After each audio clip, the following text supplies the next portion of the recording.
Welcome to today's Manhattan Project meeting for Saturday, January 28th.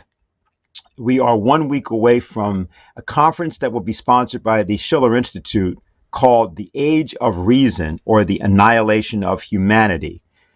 This is a conference that will feature the work that we've been doing, as of course people have heard, and you will be hearing many things from the speakers today about the crisis. It's sometimes also referred to as the 90 seconds to midnight crisis.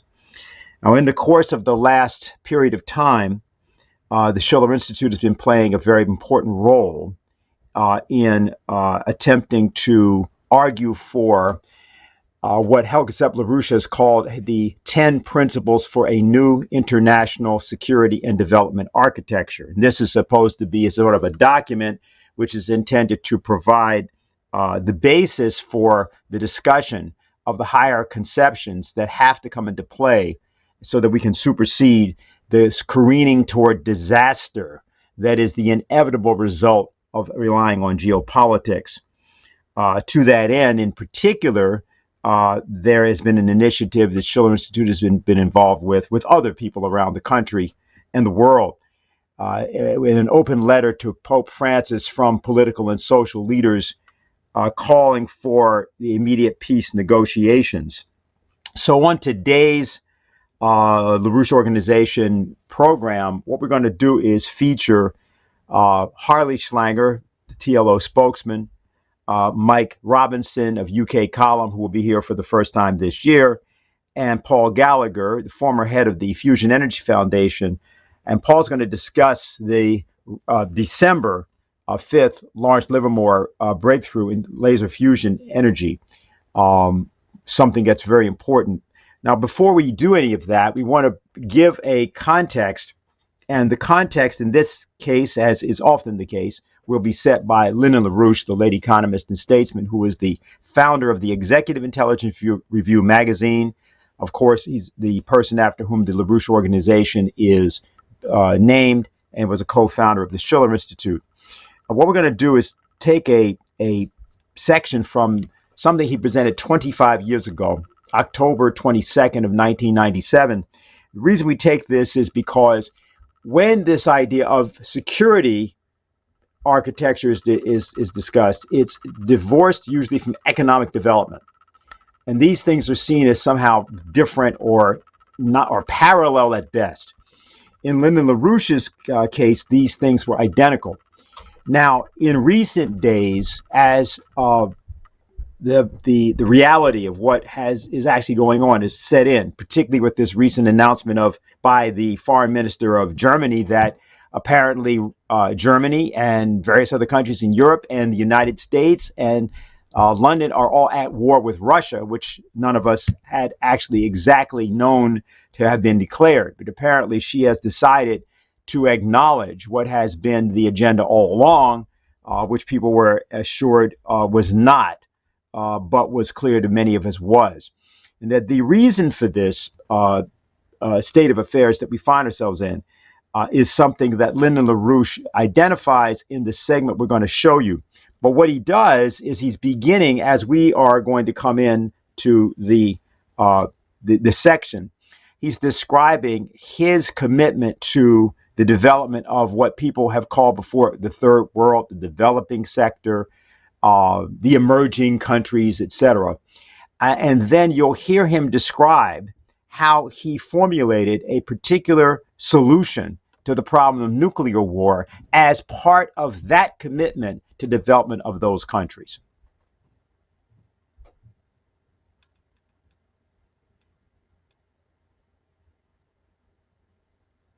The crucial thing to all of these parts of the world, whether it's Africa, South Asia, East Asia, is to provide to these sectors of the world the right to development. The right to development involves education, infrastructure development, and above all, the machine tool design capability without which you cannot have continuous sustainable development. Thus, that was the principle of the sector. That by developing land routes of efficient, high-speed transportation throughout Eurasia, and using these routes not only to support trade and industry, but to support the transmission at a high rate of the machine tool design sector into these countries, then and only then would it be possible to lift the greatest part of the world population, which is concentrated in South and East Asia, and also in Africa. Secondly, to lift these parts of the world out of the legacy of 19th century imperialism and the legacy of second-class citizenship in world affairs. Now, how did this happen? The key event, which is relevant to my role in this, occurred beginning December 1981 and to a period through 1984. In December 1981, I had run as a candidate for the Democratic presidential nomination in 1980 against Jimmy Carter. And thus, because of the position I had there, in that respect, as a former presidential candidate, pre-candidate, and because of other things I'd done, that it was decided by some people in the U.S. government that it would be wise to have me as a private citizen respond to a Soviet probe which had requested that an additional back-channel discussion be set up between the Reagan administration and the Soviet government. So I agreed to undertake this exploratory discussion, but made one recommendation, which was conditional in the sense I said, if I'm going to be useful in this kind of discussion, there are certain things I should discuss which are of concern to me, which will become the basis for this kind of exploration. I had been concerned for some time with two things. From my time of my military service in China, Burma, India theater during World War II, and I'd been concerned with establishing economic justice for the world after seeing Asia. And that had been my personal commitment, that we must change affairs so that the so-called underdeveloped or former colonial regions of the world could participate in justice. And so I've been involved heavily with third world questions and had gotten myself into a great deal of trouble in certain circles because I had been an advocate of the third world. At one time, the FBI was going to have the Communist Party of the United States assassinate me. There's a government document on that subject back in 1973 as a result of this kind of thing. But in this, the second thing I was concerned about was that the agreements on détente, which had been specifically reached during the course and aftermath of the 1962 missile crisis, were themselves a danger, a risk to civilization. That the system of détente, that is of nuclear mutual deterrence, had become the potential trigger for an accidental war. And that therefore we had to concern ourselves with this problem of ballistic missile defense. So this policy, which I had devised, which was part of my 1980 presidential campaign, a key, shall we say, plank in that campaign, was that the United States should propose to the Soviet Union and other powers that we agree on developing an efficient ballistic missile defense to be common to all powers, so that no longer would we face the threat of thermonuclear extinction with no defense against thermonuclear warhead missiles. And that this collaboration among the United States, the Soviet Union, and other powers should be technological collaboration extended to all nations to the purpose of using these technologies, which were then called in diplomatic language new physical principles, to the benefit of the development of all mankind, with a special emphasis upon what is called then the developing sector. This was the policy which I used as the pivot of my exploratory discussions with the Soviet government during a period from February of 1982 through February of 1983. I had indications from the Andropov government that this would not be acceptable to Andropov, but they were interested in the economics. The President of the United States, in various ways, adopted this idea as a good idea, President Reagan, through his people in the National Security Council with whom I was working. And on March 23rd, 1983, as you recall, the President of the United States brought in a concluding segment of his televised broadcast, announced what he called the Strategic Defense Initiative, whose content was to propose to the Soviet Union exactly what I had outlined to the Soviet government in my back-channel talks. That action by the President changed world history. It didn't change it the way I wanted it changed, because very soon the mice, including the Heritage Foundation mice, got at the operation and turned the SD around and changed its purpose. And of course, as you know, Gorbachev put me on the hit list of public enemy #1 worldwide as a result of that policy. But the fact that the policy was presented shook the world up, particularly the organizing we did around that in 1982 through 1984. The leading military and other institutions of Western Europe, the United States, and so forth, as represented by people of the senior rank in the intelligence and military institutions, were part of the groups of people who participated in supporting my policy proposals on this question. And I got into one big lot of trouble over doing that. But that concept of using these most advanced technologies, which still exist potentially, and using these as the shared technologies, shared among various nations, technologies based on expansion of the world's machine tool design capability in terms of these new technologies, should be used for transforming the world into the kind of world which, among others, President Franklin Roosevelt intended to put into effect at the end of World War, had he lived to do so. President Truman had opposite policies. And that's the genesis of this particular policy. So that is the context in which, if you've just joined us, we want to talk to you about the fact that next week, next Saturday, February 4th, the Schiller Institute will be having a conference called The Age of Reason, or the Annihilation of Humanity. And today's meeting is intended to sort of prep everybody for participating in that conference and for recruiting a lot of other people into the conference. Now, some things have changed in the recent days, and some people have heard about it. And rather than say much to introduce that, Harley Schlanger from the LaRouche organization is here to get us started in a conversation we're going to have with him and Mike Robinson. So we go first to Harley and then to Mike. Hello, Harley. How you doing? Hi, Dennis. Good to see you. Well, let me start with a question that is implied by everything you just said and what we heard from Lyndon LaRouche, which is that as of last week, we moved closer to the danger of nuclear war. Now, I know there are people out there who hear this and say, oh, that's just scare tactics, that's not real. The red lines that Putin has have been crossed and he hasn't done anything. The question you have to ask yourself is, what makes you so confident that there would not be a nuclear exchange, especially given the desperate efforts that were made to force Germany to now provide tanks to Ukraine? Now, this came out of especially the Ramstein Air Base meeting on January 20th, where the so-called Ukraine contact group met.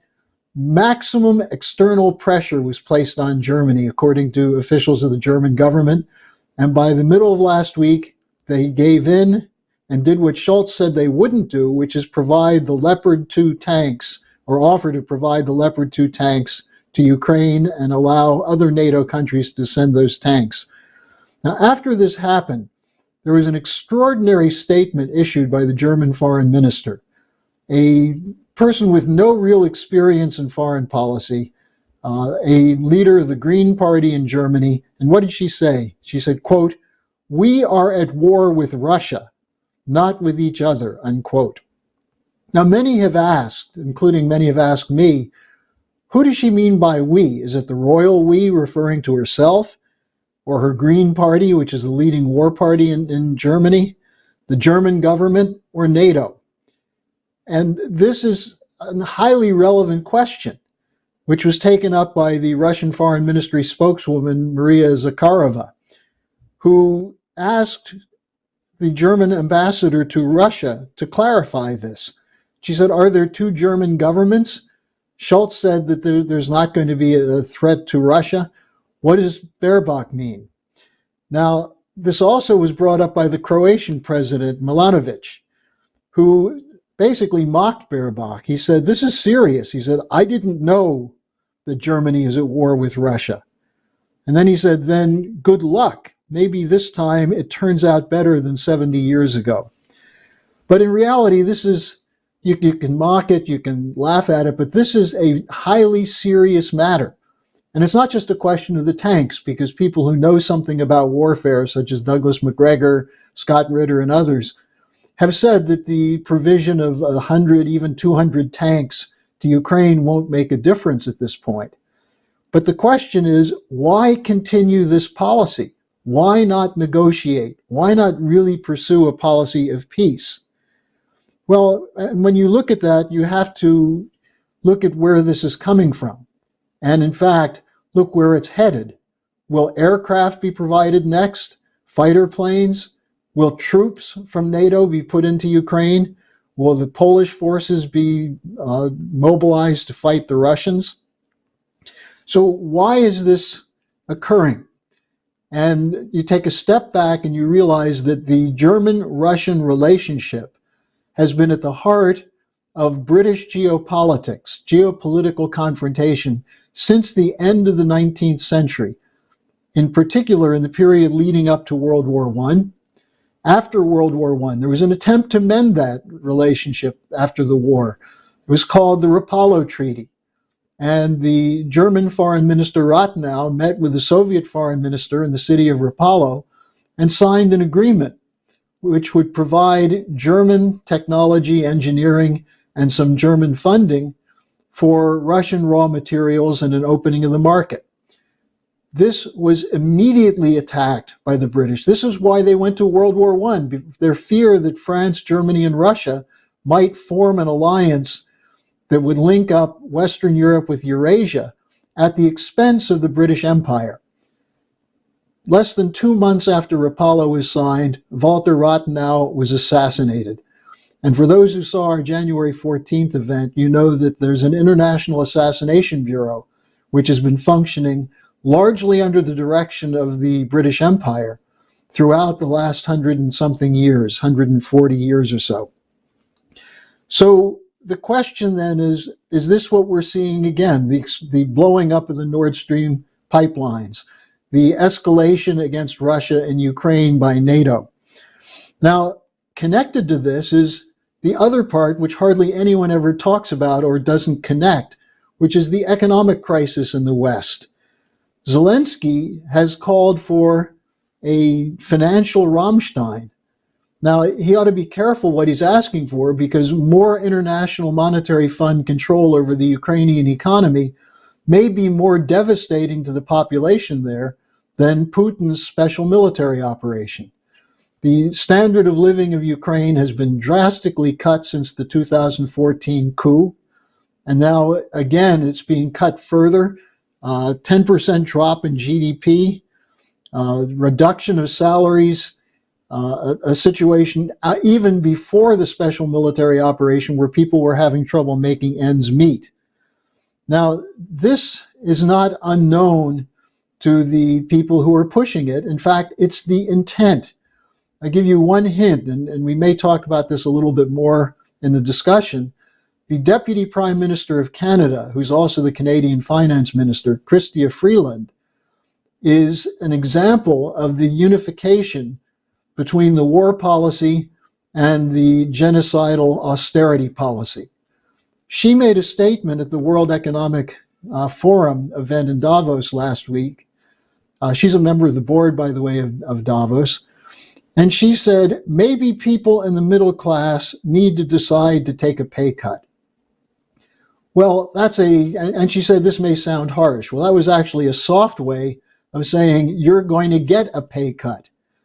The policy that was laid out at Davos was more green policy, more so-called anti-inflation, which means reduction of living standards, unemployment, wage cuts, and so on. And a continuation of the war policy means the use of food as a weapon, not by Putin and Russia, but by the corporate cartels of the West. Now, at Davos, there was a very different reality than what was presented in the media, where it looked like a bunch of rich people having a good time in the Swiss Alps. Behind the scenes, there was a lot of panic, and there were two words that came up repeatedly: deglobalization and de-dollarization. And what that's a reference to is the moves toward a new financial and development architecture, which is being led by Russia and China and institutions associated with them, such as the BRICS Plus, such as the Shanghai Cooperation Organization, the Eurasian Economic Organization, and so on. Now, the reason this becomes an issue for Davos in particular is that these moves by these countries to break with the unipolar world is not something that just occurred recently. It's been a fight going back to the time of the fall of the Soviet Union, when the unipolar order was put forward as a solution. And many people say, well, this is Klaus Schwab and the World Economic Forum. This goes back before it. It goes back especially to two promoters of British geopolitics who were influential in shaping American policy in the second half of the 20th century, Henry Kissinger and Zbigniew Brzezinski. They were committed to having a separation between Russia and Russia and China with Europe. Their policy was the policy of a divided world in which the West would prevail because of its superior firepower and control over finance. This is breaking down. It was beginning to break down after the fall of the Soviet Union, because the imposition of a unipolar order meant an escalation of the looting of the poorer sectors of the world, and increasingly a cannibalization of the populations in the so-called advanced sector. The idea that there's only one acceptable economic model, which is the one that's supposedly the model of democracy, privatization, deregulation, free market, no sovereignty. This is a model which posits a control by international corporate cartels over and above any nation, acting in the interests of those cartels. And at this point, due to a debt crisis and a collapse of the physical economy, the only way it can survive is by accelerating the looting, which means austerity, and now also includes a war economy because of their fear of the Russia-China orientation toward a potential new global financial system. And so what's there to counterpose to this unipolar order? Well, that's the so-called authoritarian model. But it has nothing to do with authoritarianism. You want authoritarianism? Look at Ukraine. Look at the censorship going on in the West right now. The so-called authoritarian model, that is what's being adopted in the negotiations going on with the global South, with Russia, China, and these various institutions, is a version of the American system of national banking, of credit for infrastructure, of investment in science and technology. And the goal is to raise the standard of living of everyone, rather than cut the standard of living to be able to have the ability to cover uncollectible and unpayable debt, to cover the insolvency of the corporate cartels. So war and austerity is the policy that was discussed at Davos. That's the policy that NATO is there as a military force to uphold.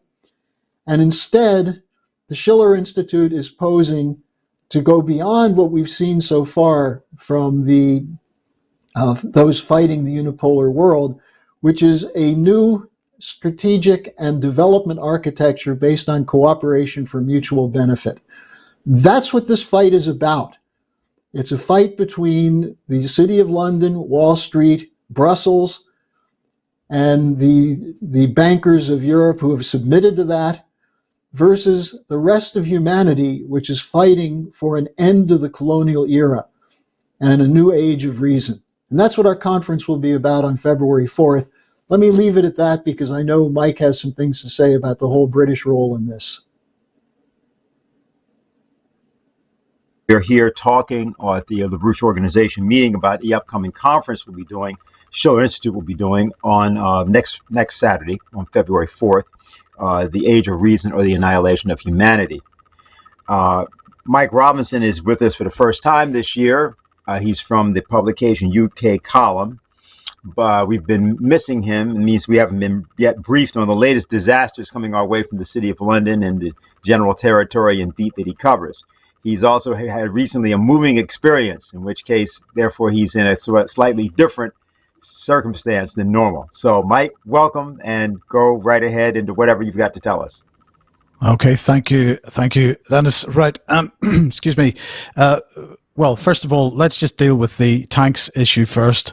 As far as the UK was concerned, the first main political figure to start talking about the tanks was Tobias Ellwood. We've mentioned him before on this programme. He's the chairman of the Defence Select Committee in Parliament, and he is also a reservist for 77 Brigade, which, as everybody will know, is one of the sort of main, shall we say, counter-disinformation organisations in the UK. And he did a round of media appearances a couple of weeks ago, demanding that the UK send tanks to Ukraine. This was something that had been discussed, obviously, over the previous period, but no decision had been made, or at least no public announcement of any decision has been made. He wanted to hurry that along, and he very much made the point that wherever Britain leads, others will follow. So Britain's got to take the first step.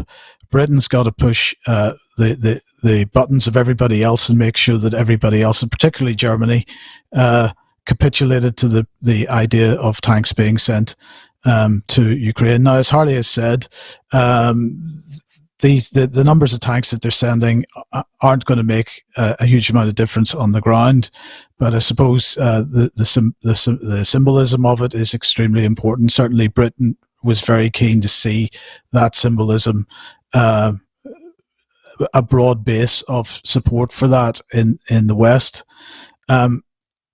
So, as Harley mentioned, that was then taken to Ramstein, and Ben Wallace went to Ramstein, and so did the Chief of the Defence Staff, Admiral Sir Tony Ratigan, and they put the pressure on Germany. I suppose the United States took part in that as well, and eventually Germany capitulated. In the UK, in the meantime, then various announcements have been made with respect to the amount of money being spent on arms and armaments, and that is significantly going up. It's still, if you consider inflation, is not as high as it was 20 years ago, but it's significantly higher. And of course, one of the things that Britain is very keen for European countries to do is to spend much more on arms and armaments. This is something that has been a bone of contention with the UK and the United States for many years. The amount of money that Germany and France in particular are spending on defence, they're not quite meeting the requirements for the sort of notional 2% of GDP on arms, and this they are hoping is going to help solve that. But in the meantime, of course, Harley was mentioning Davos. Boris Johnson decided to go to Davos, and although he doesn't hold any official government position anymore, he was there and had a breakfast at Davos dealing with Ukraine, and he was supported in that. The breakfast at Davos was run by or funded by the Viktor Pinchuk Foundation. They are, many people may know about them, but they are working with many of the sort of tax-exempt foundations and think tanks and so on, the likes of the Clinton Global Initiative, the Kiev School of Economics, the Tony Blair Faith Foundation, the Brookings Institute, Peterson Institute for International Economics and so on. So they sponsored this particular event. Boris was there, of course, demanding more arms and more finance for Ukraine. And then the following morning, he was straight off to visit Zelensky in Ukraine. So he headed off on the Sunday to be received by Vladimir Zelensky, and they had a lovely breakfast, and they had a great PR event. And again, this continues to build the pressure within the UK to keep funding this. Nobody talking about any opportunity for peace or for peace talks and so on. But the other thing that has been going on over the last period of time, in fact, probably it goes back to March 2022, and that was the demands by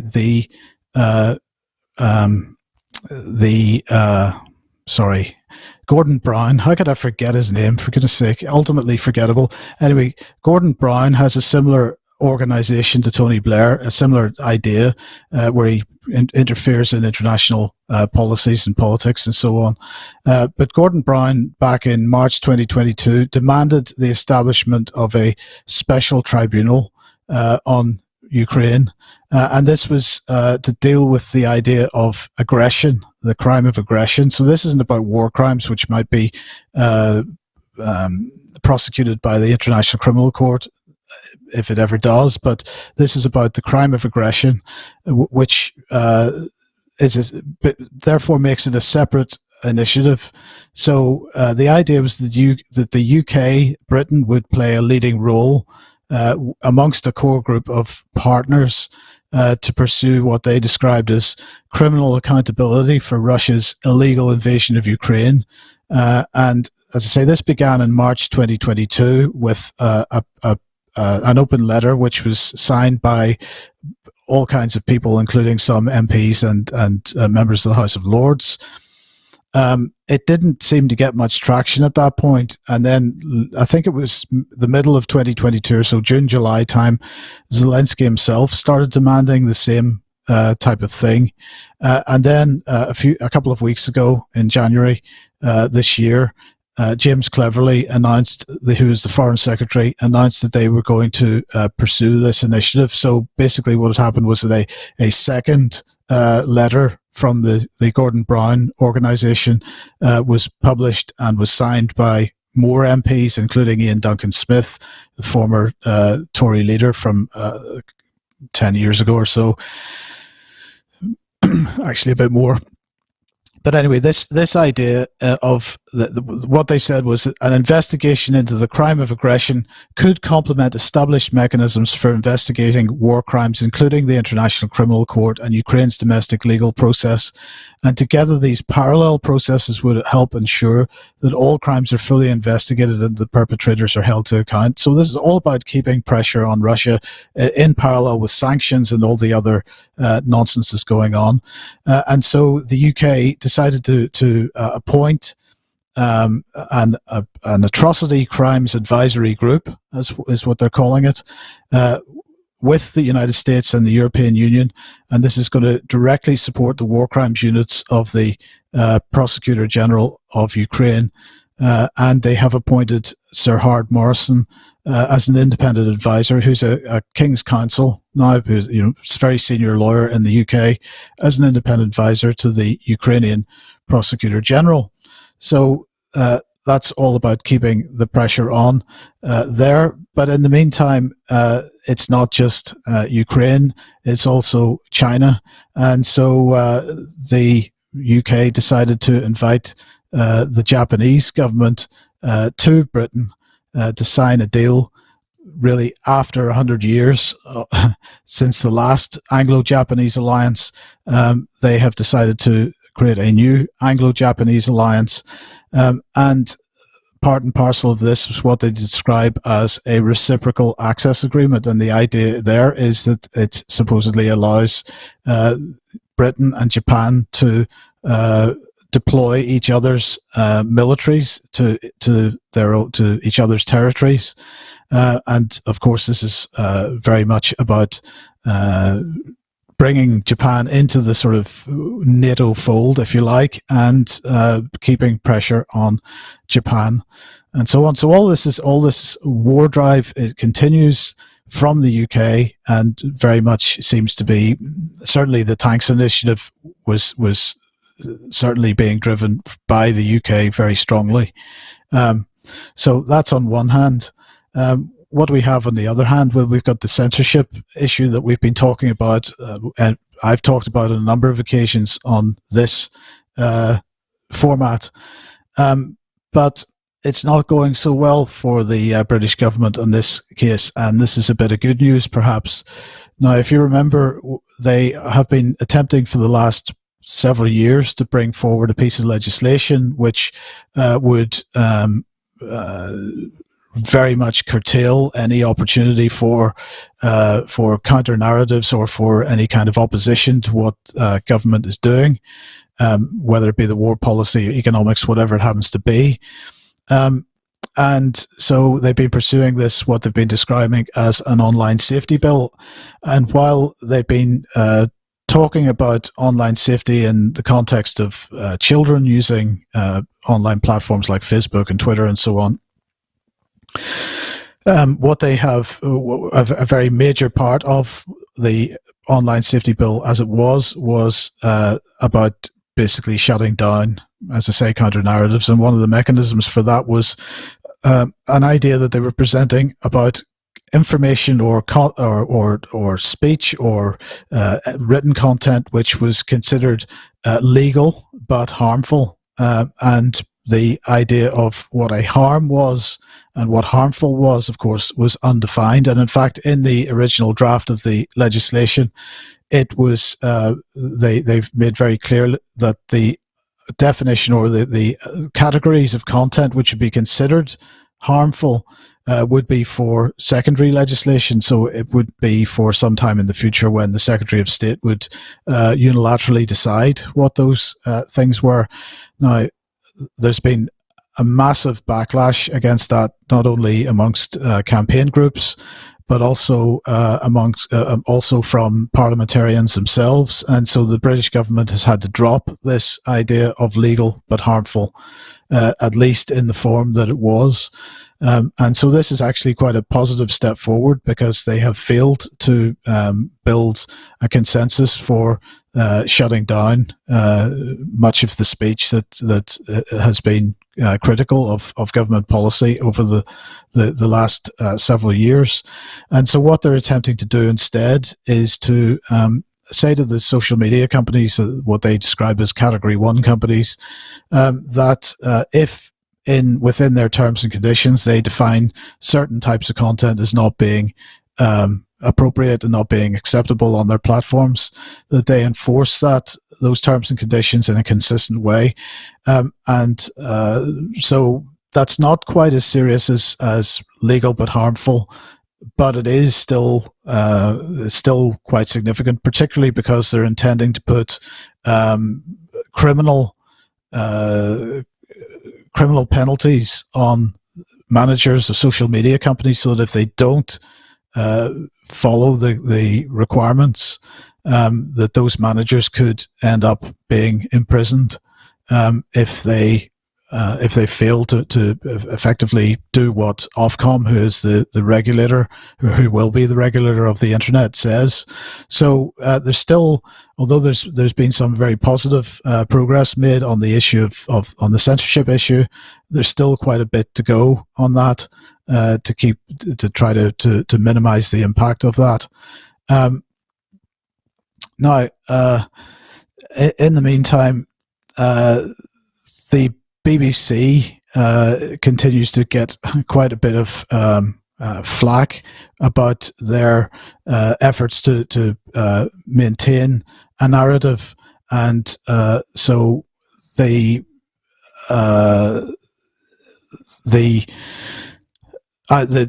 trust idea, which was part and parcel of this idea of online harms and the censorship agenda. So one of the aspects of the online safety bill, for example, is that if you are a trusted media source like the BBC or one of the major media outlets in the UK that your whatever content you decide to push out would be protected, and so social media companies would not be allowed to remove that type of content from their platforms, for example. But the BBC and other media outlets are starting to get major pushback on this issue of trust in the UK as well. So there are some positive developments happening there. I think that's probably all I've got for you at the moment, Dennis. But those are the two major issues I think that I wanted to mention. Was obviously the war drive in the UK and the censorship issue. Okay, well, thanks a lot, Mike. And what I want to do is bring Harley up and Paul up on screen, because first, if I want to see whether either has anything to respond to you for it, Paul will be back to the desk in a minute. Harley, let me just ask you, any response to what Mike laid out? Well, I think the importance of Boris Johnson is something which should be questioned by people. Who's he acting for? You know, he's not an elected official anymore. He may be a member of parliament still. He's under investigation for all sorts of things.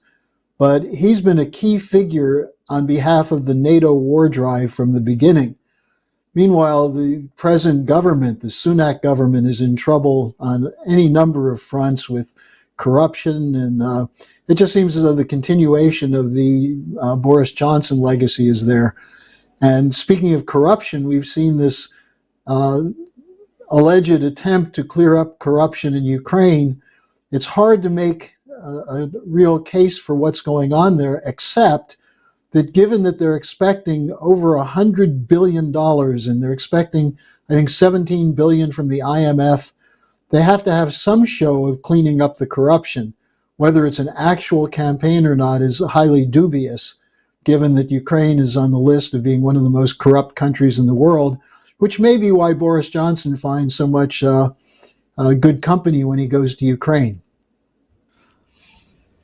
Paul, I don't know if you had any response to what you heard so far, but I had a particular reason to bring Paul up, because what we're trying to do as a whole in the whole show is to make this idea that when we talk about a security architecture, we're talking about development architecture, that these are one idea.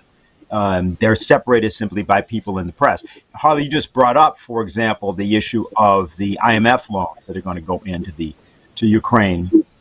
Of course, obviously, Burns was there, CIA, and Johnson was there. And there have been all these upheavals inside of Ukraine.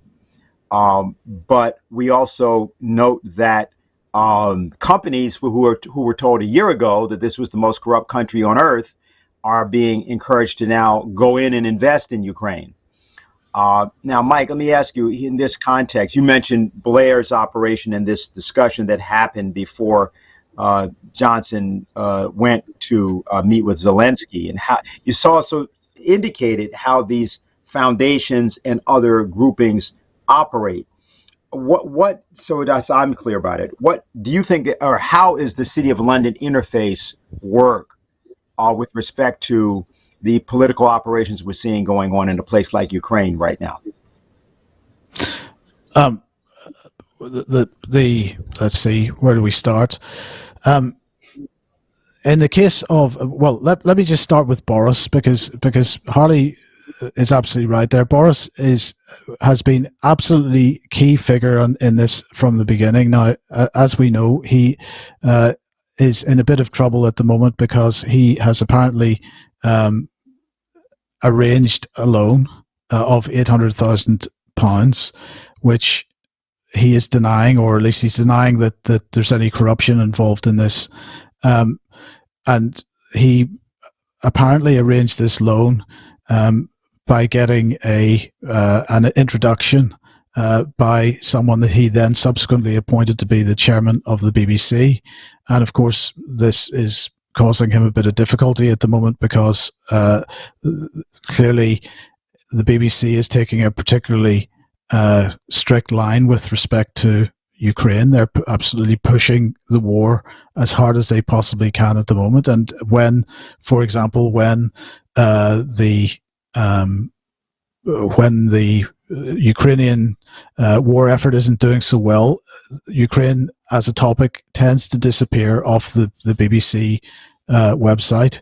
But once we start seeing, new announcements about money being spent or arms going to Ukraine, then it becomes the top story once again.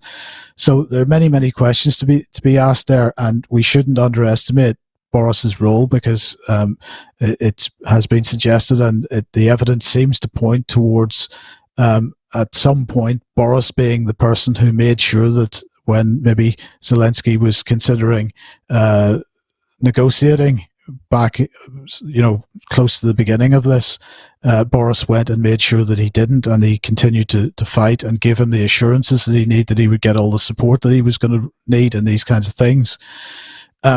So Harley asked, in what capacity did he make this most recent trip? In what capacity did he take part in that event at Davos?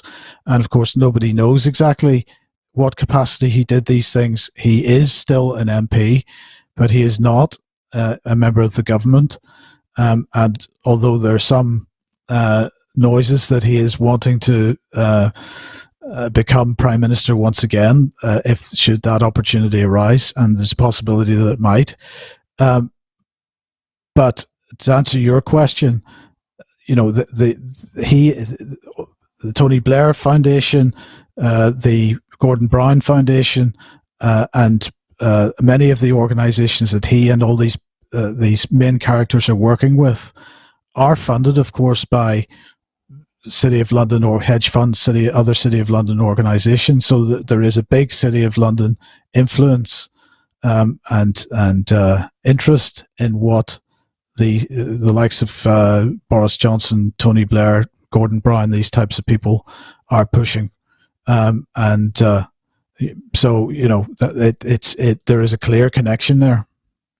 Okay, let me just pose it in the following way, and this also for Paul, because Paul follows this specific area in terms of the issue of the financial oligarchies and how that deployment is working.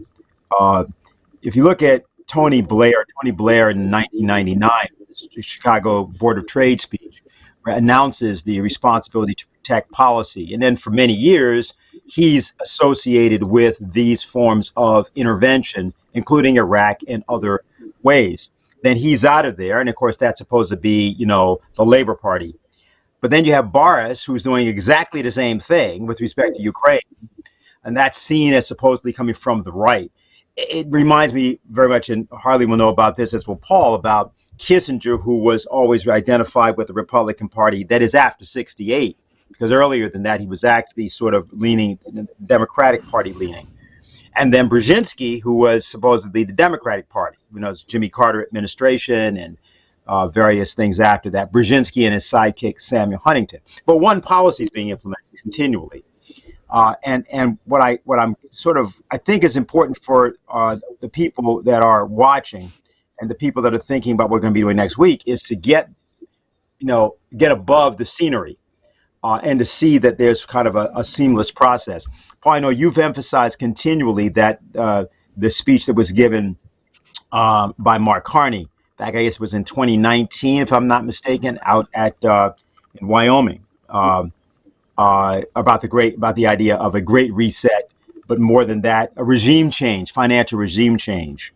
Is really sort of the thing we're seeing is what we're seeing in this Ukraine and related matter simply the implementation of that? Has that changed?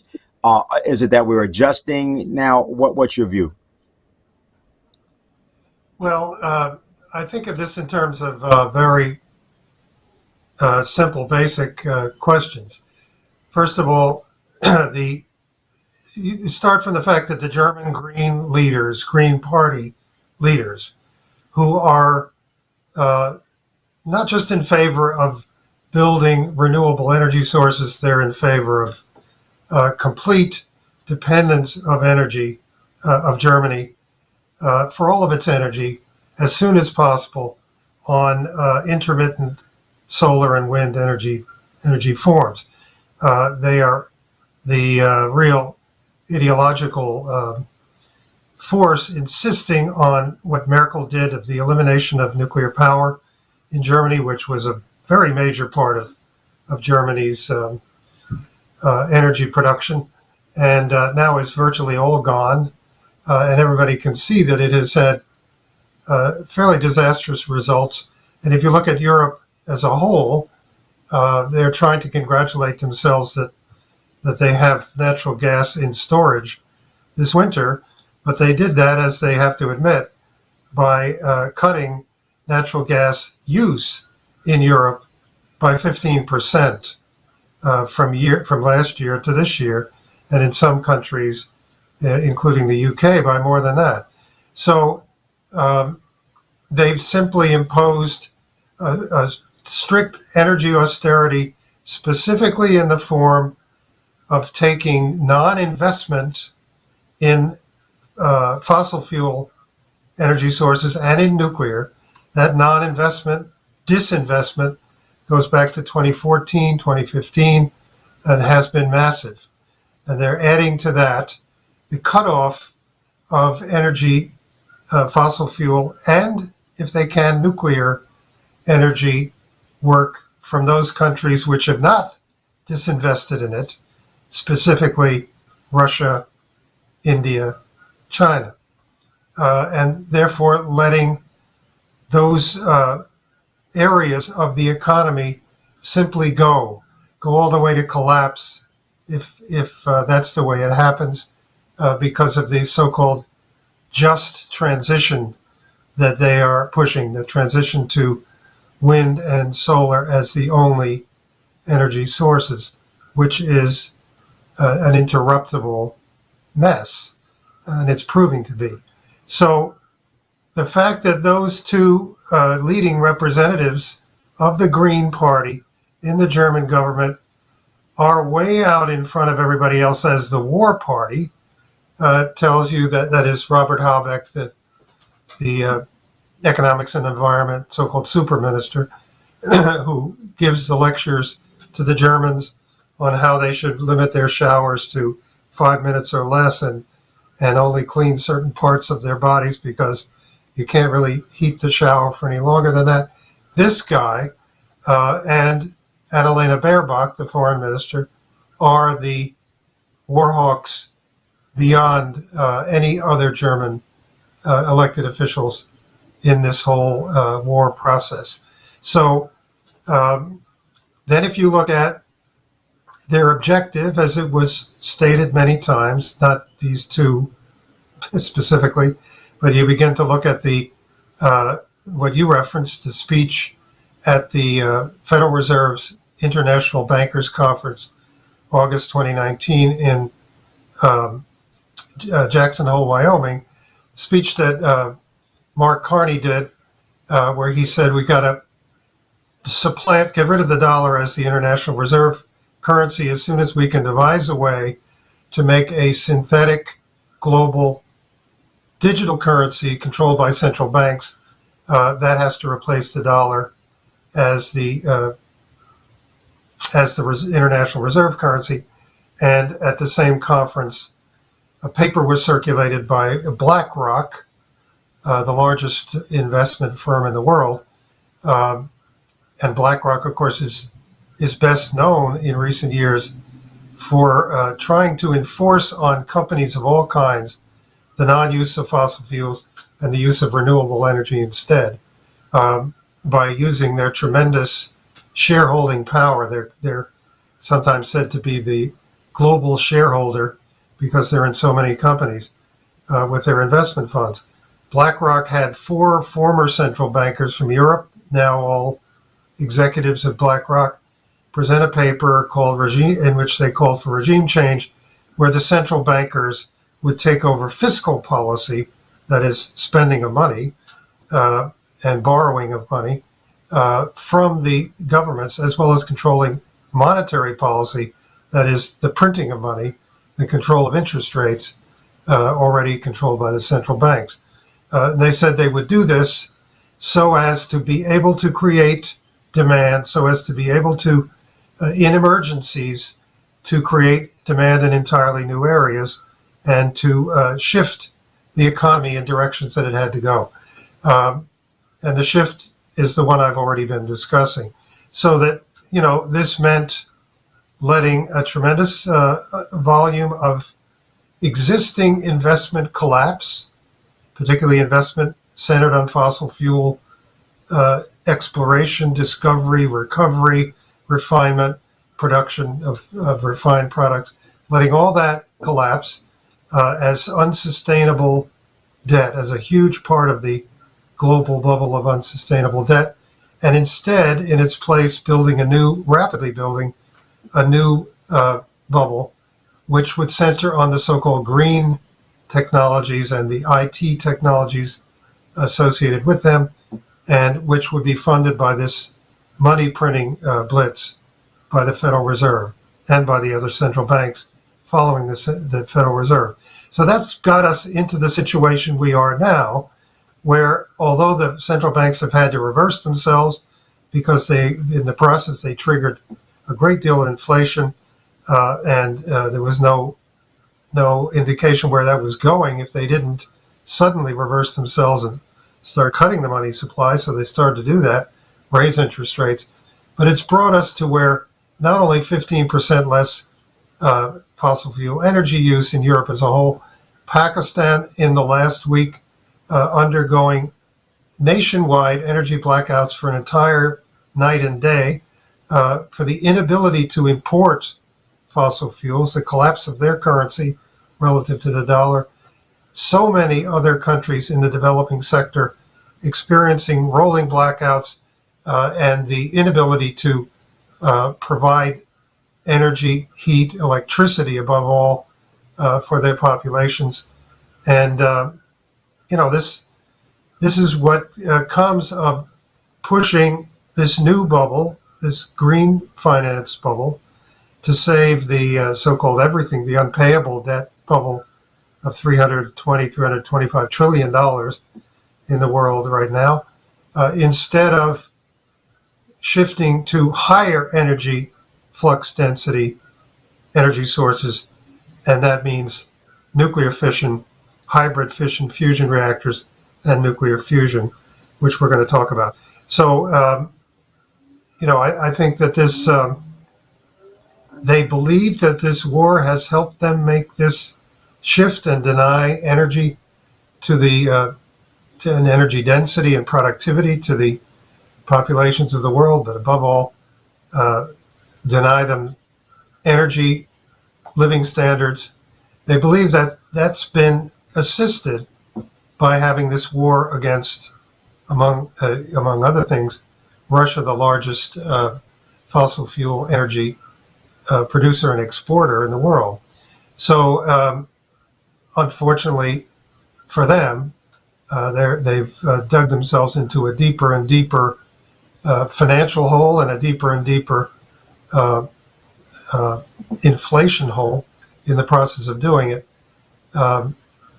But there's no way out of it except to get on what LaRouche was talking about at 1997, the video that you showed at the beginning, where the high technology and high productivity infrastructure investment based on high energy density technologies, where that is pursued for the developing sector as a whole as the economic strategy for all the countries of the world. Okay. Mike, I know that you said that you had to get going in about an hour. So I just wanted to recognize that. Thank you for being with us. You're going to be with us again next week, correct? Happy to, yes, if you're happy to have me. Very good. Yeah, and you'll be all moved in by that time. We'll get the Yeah, well, indeed, yeah. Okay, fine. Great. So, again, and stay with us as long as you can, but this way we all know that you got to get going, so it's great. Harley, I saw you had your hand up. Yeah.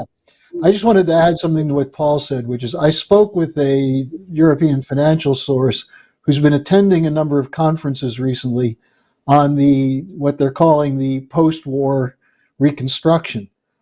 And he said that they're not really intending to end the war. They're intending that this will continue. But he said what they're talking about is a reflation.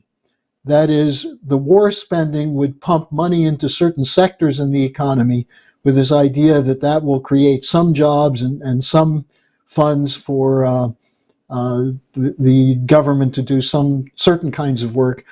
But that would be combined with the green bubble that Paul was just talking about, and a new quantitative easing once they supposedly ended inflation in order to cover the unpayable debt that's owed by insolvent corporations.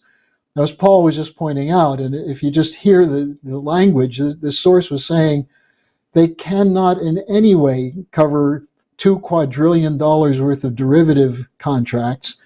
They can't cover the corporate debt. They can't cover the government debt. The U.S. has hit a debt ceiling. The Ukraine is essentially bankrupt, and there are about 40 other countries that are incapable of paying their existing level of debt service. So the idea that somehow with money spent on war, they would cover things, the only other option they have is massive austerity, including cutting so-called entitlements like Social Security, Medicare, and Medicaid in the United States. We see the British National Health Service is in a nosedive into the ground. So without LaRouche's policy, the wars will continue, will spread. Even if they don't go to nuclear war, we're going to see depopulation just because of the economic policy. So I just wanted to add that. Great. We're going to transition here in a moment to Paul. There is one question for you, Harley, and so I'll ask it to you now. It's from Crystallis. Says, what is your opinion on the common currency plan in Brazil and Argentina? Will the United States intervene to stop it? And I heard that in Peru there's been violent protests about a U.S.-backed coup there. What is the goal of that? So he's put essentially a question about South America and the issue of this currency question, et cetera. Well, if you look at a map, South America is part of the global South. And even though it wasn't under the same kind of colonialism as Africa and nations in Asia, there was a form of colonialism, which was the International Monetary Fund policy, which has been enforced by U.S. Central Intelligence Agency coups, launching of wars, assassinations. You think about Allende, the operation of Milton Friedman and the Chicago Boys in Chile in the early 1970s. We're seeing an attempt to continue that. And the problem they have is that there's a new player in the region, which is the China Belt and Road Initiative. And many countries in Central America, as well as countries such as Mexico, which is Central America, but also Brazil, Argentina, are looking to China and the Belt and Road Initiative as a potential for escaping the form of colonialism that's described in the book Economic Hitmen by Perkins. So the questioner is absolutely right. There's an attempt to destabilize Peru. There's a potential civil war underway in Bolivia. Lula is not out of danger by any means, but the effort made by Lula and the Argentine president was in keeping with the more recent tradition of looking at the Mercosur as a kind of common market idea, the discussion of a common currency. This would have support probably throughout many of the countries. And so the destabilizations are an attempt to say, this is communism. This is the Chinese Communist Party intervening in our backyard. I just saw an article in today's Washington Post quoting a U.S. Air Force general named Minahan, who is the head of the Air Mobility Command, which includes transport, refueling, and things of that sort. And he sent a memo to his troops saying that China could be at war with the United States by 2025. And we're seeing similar statements coming out of officials of the State Department and the Southern Command of the U.S. military. So the situation in South America is another one that's moving out of control of the unipolar order. The question is, how far will the U.S. and its allies go in destabilizing governments? And just keep in mind, it's not that long ago that the British fleet was sent to an obscure island off the coast of Argentina called the Malvinas, or called by the British the Falklands, to launch a war against Argentina at a point of major debt crises throughout South America.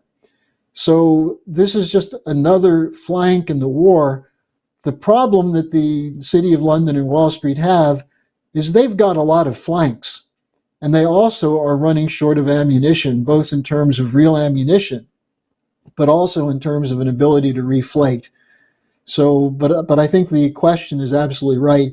Keep an eye on what's happening in South America, because this is the next battleground that the U.S. is going to be involved in.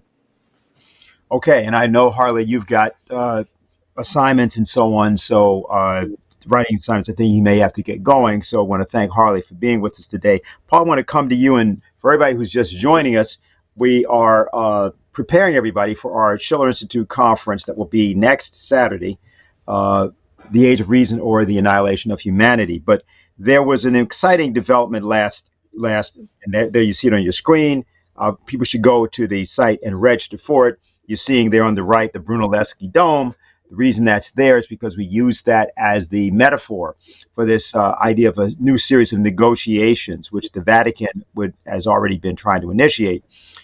Because in 1439, this dome was completed 3 years earlier. A great conference was held there, the Council of Florence, and it brought together East and West, the Eastern and Western churches, Christian churches, for an important conference, and the same sort of thing needs to happen again now. But Paul, I wanted to have you, because there's a very important feature of everything. I think it was December 5th, Lawrence Livermore, the National Ignition Facility, announced the results of an experiment in which they were able to create an important breakthrough in science and in engineering around thermonuclear fusion. You've done a lot with this, and I just want to say otherwise to people who saw the beginning of the show, you saw Lyndon LaRouche talking about the SDI. Well, at the time that on March 23rd, 40 years ago, this coming March 23rd, actually, 1983, that Strategic Defense Initiative was announced.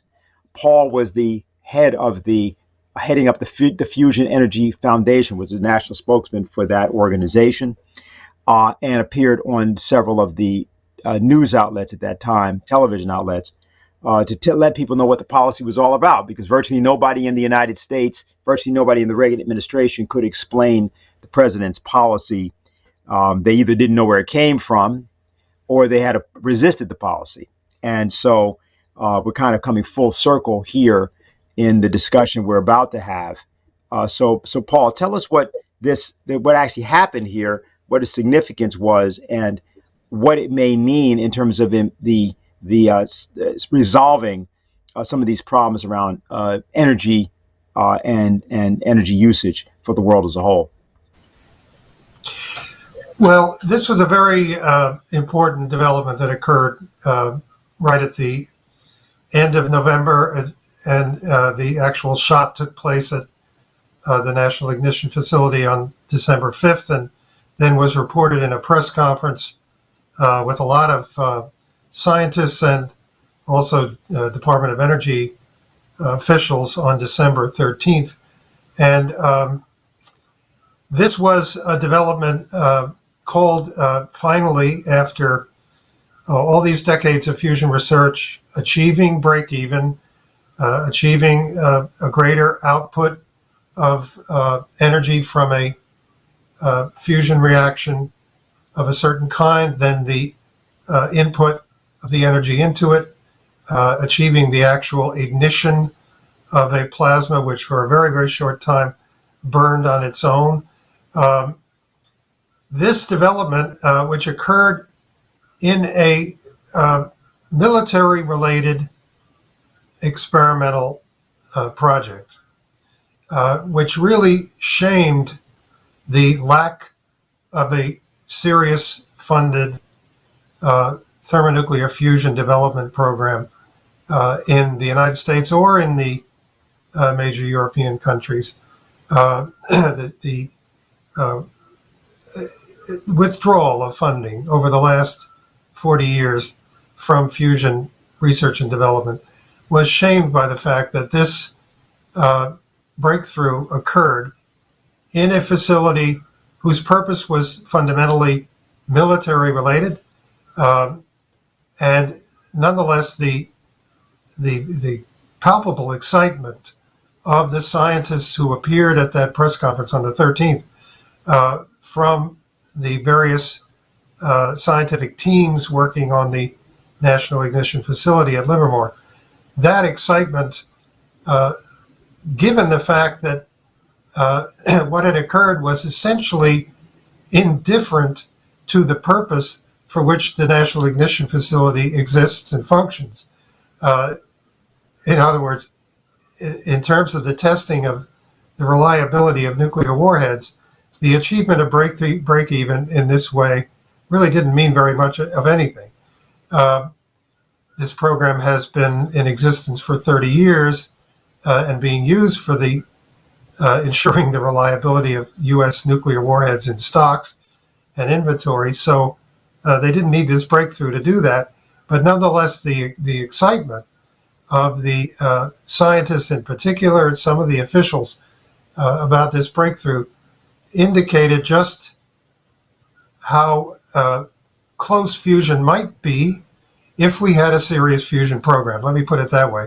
And as I said, cast a shadow over the fact that ever since 1980, when the Congress legislated that we were going to have a crash program for fusion energy development and give it the kind of funding that the Manhattan Project and the Apollo Project had, ever since that very year, 1980, the funding of the program had actually gone in the opposite direction. So in terms of the breakthrough itself, again, in a facility which will not be a fusion demonstration reactor or a prototype, not intended to become one, primarily a defense-funded project. But in terms of that breakthrough itself, Jason Ross and I had a discussion, a back and forth about this for about an hour, which has been posted on this website, on the LaRouche Organization website, or at least I believe it's up there. And I'd like to first show just a few minutes, 3 or 4 minutes from that discussion that we had, if Jose can bring it up.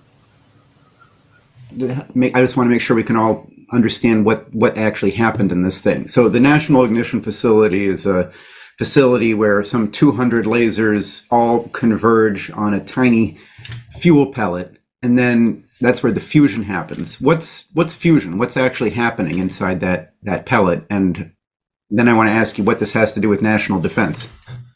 All right. Well, here's a schematic of it. This is a laser array, which is huge. It's also old.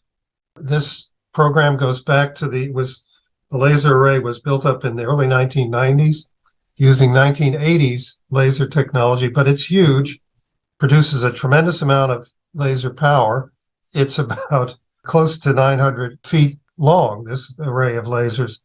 And it's all comes to a focus into the two ends of the cylinder that you're looking at, wherein this is a very small cylinder, wherein there is an even much smaller pellet of fuel, has deuterium, tritium fuel in it.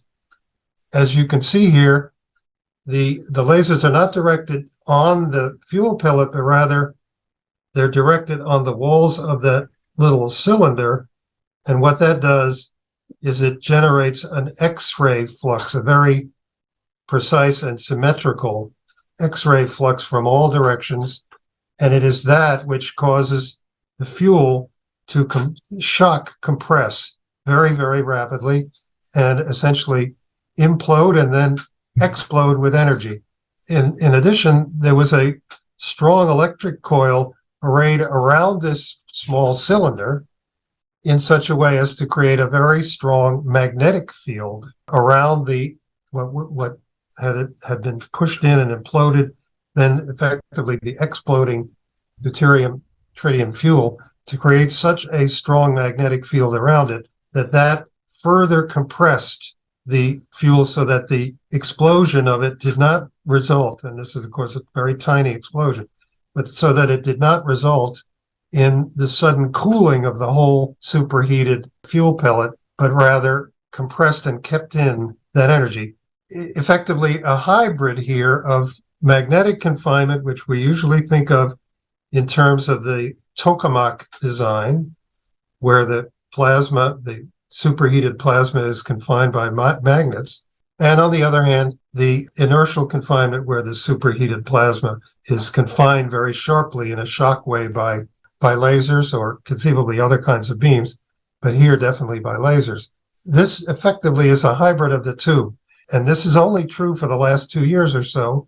And it coincides with, that is, the addition of this magnetic field is only true for the last couple of years, and it coincides with the extraordinary advance in the results, which they got to the point in a series over the last couple of years, to the point where there was an article just before the December 5th experiment, which achieved break-even. Just before that, there was an article describing this in a scientific publication, how the addition of this magnetic field had increased the heating already before this latest test by 40% and tripled the amount of energy actually produced, generated. Then with the December 5th experimental shot, the results got still much better than that. And so you actually had this 50% over break even, which came out.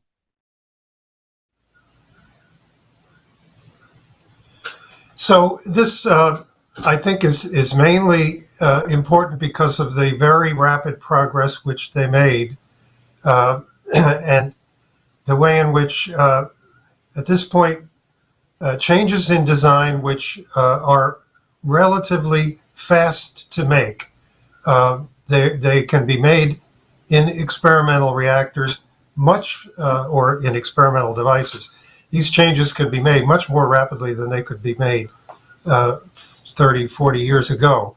Many of the private companies experimenting with fusion with private investment money have been able to go through 6, 7, 8, 9 iterations of their experimental machine in as many years, in a decade of existence. So supercomputing makes this possible. Also, the development and perfection of fiber optic cabling and other changes in other areas of technology make it possible to learn very quickly from what is not good enough in the results of a reaction, and to improve it very quickly through redesign of the experimental apparatus. So here you have, by my rough estimate, their results from 2019 to December 2022.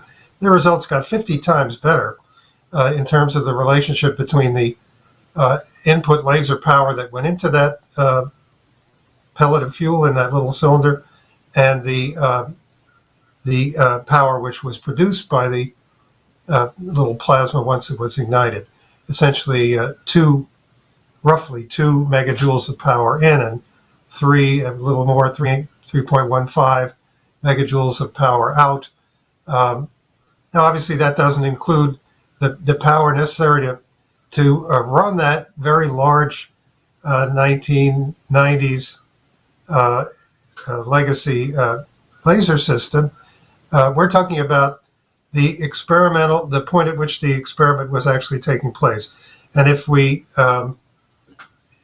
this were a program whose purpose were to create a prototype or a demonstration reactor, which, of course, as I indicated, it is not, but if it were, there are lasers able to generate equivalent power to that array that you saw there, which are not a little more than half of 1% efficient as that array is, but rather up to 20% efficient.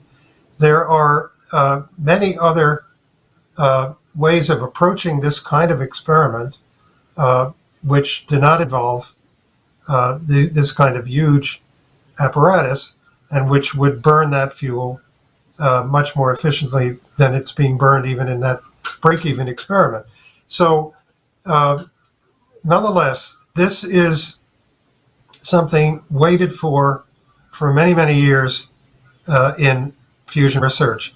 More power out than power in an experimental device. And it achieved by the improvement of the results they were getting by, in my guess, 50 times in a period of less than 3 years. So it is my opinion that the combination of the existing laser and fuel pellet interaction, that's called inertial confinement fusion.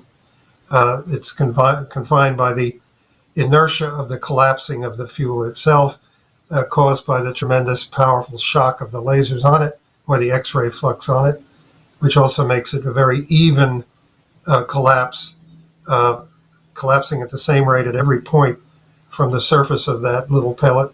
But that inertial fusion arrangement being combined with a magnetic field to create the greater compression, it made that rapid an improvement in their results in that short a period of time, to the point where one of the scientists at the December 13th, actually the manager of the experiment at the December 13th press conference, expressed it as we kept the fuel hot enough for long enough and dense enough for long enough.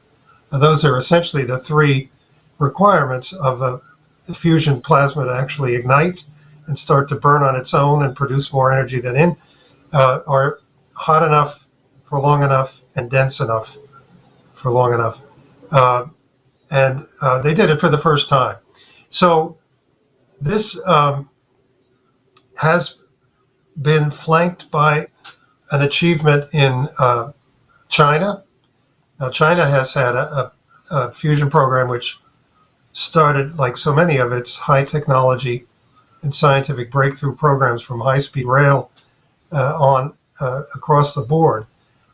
It started later, significantly later than the fusion experimental effort in the United States and Europe, but it has steadily increased in its funding and in its ambitions, and been able to reach a point now where the what's called the East tokamak, the experimental advanced superconducting tokamak, or what the initials stand for, the first tokamak in the world where both the where superconducting magnets are producing both the toroidal magnetic field, which goes around the plasma this way, and the poloidal magnetic field going over the poles of it. Both of them are produced by superconducting, very powerful magnets for the first time. There are private fusion efforts which are aiming towards doing the same thing, but in Hefei, in China, at this East tokamak, that's the way their tokamak works, and they were able to confine a deuterium tritium plasma at 70 million degrees Kelvin and up for nearly 20 minutes. And that plasma became very, very stable. They described it as becoming extremely calm, where it was clearly organizing itself to a great degree with its own generated magnetic field lines, confining it.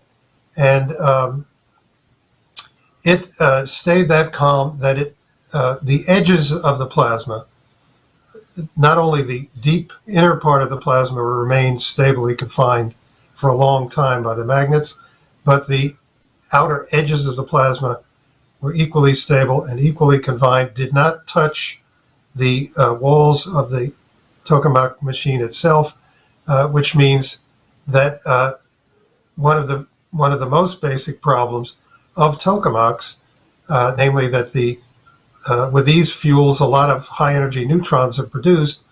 If the plasma is unstable, these neutrons all hit the walls of the reactor, and they have such high energy that relatively heavy atomic particles, they they degrade it pretty quickly and make it necessary for radioactive cleanup of those walls and frequent maintenance.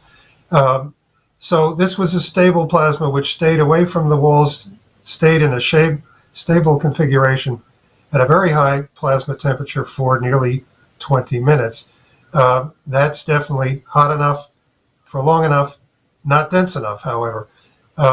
So this is another field converging in the same direction. But my point is really that what's exciting here is that more and more of the fusion research efforts, and that includes the 15 of them that are actually private companies in the United States and Europe, which are funded by venture capitalists and billionaires and so on. More and more of them are no longer using simply inertial confinement with lasers or particle beams. They're no longer using simply magnetic confinement as in tokamaks, but they are combining those in a way that we in Lyndon LaRouche's Fusion Energy Foundation were writing about nearly 50 years ago, in more than 45 years ago in publications we put out,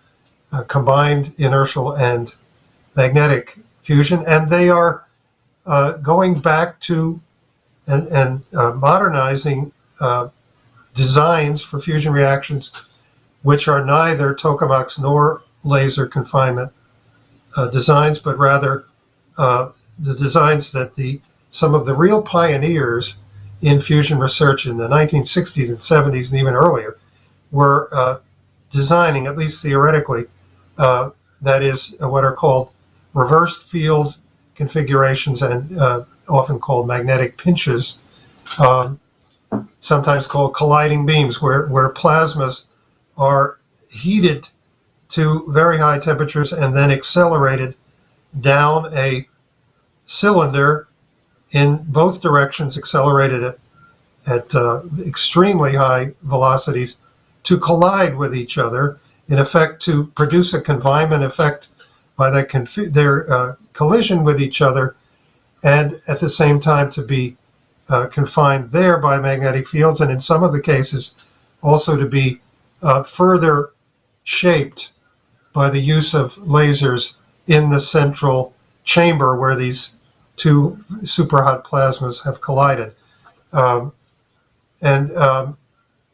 There are, just in the United States, I think 3 different companies in which this kind of design is being used. And again, they're going very quickly through 6, 7, 8 iterations of their design. One of them has made a extremely detailed and very, very useful video, which is on YouTube. They didn't make it. A magazine called Real Engineering made the videotape by interviewing the CEO of this company, Helion Energy in Washington State. And although it's like all the others, it's a proprietary company and not sharing results in a thoroughly detailed way, in the way that the national laboratory programs in the fusion program decades ago would do, not only within U.S. programs, but internationally. These results will be shared immediately in detail. Even though it's a proprietary company, there's a great deal of detail in this half-hour video, which I really strongly recommend that people watch, because it gives an idea of how rapidly the results can be improved in these kinds of combined fusion systems. And those companies are also beginning to use the relatively more ideal fuels for actually successful fusion reactions, the fuels which are either deuterium combined with helium-3, a very rare gas, and or hydrogen combined with boron. These reactions take very high temperatures, hundreds of millions of degrees Kelvin. But just to give you an idea, the Princeton, the tokamak fusion test reactor at Princeton achieved 500 million degrees Kelvin plasma temperature in 1978. And not long after that, in fact, it began to be defunded and eventually got shut down as an indication of the defunding, the sabotage of what were already extremely important results that were occurring way back then. But nonetheless, these fuels take extremely high temperatures like that in order for them to produce plasmas which will actually fusions start to burn. And these private companies have not yet gotten to those temperatures in the hundreds of millions of degrees Kelvin. But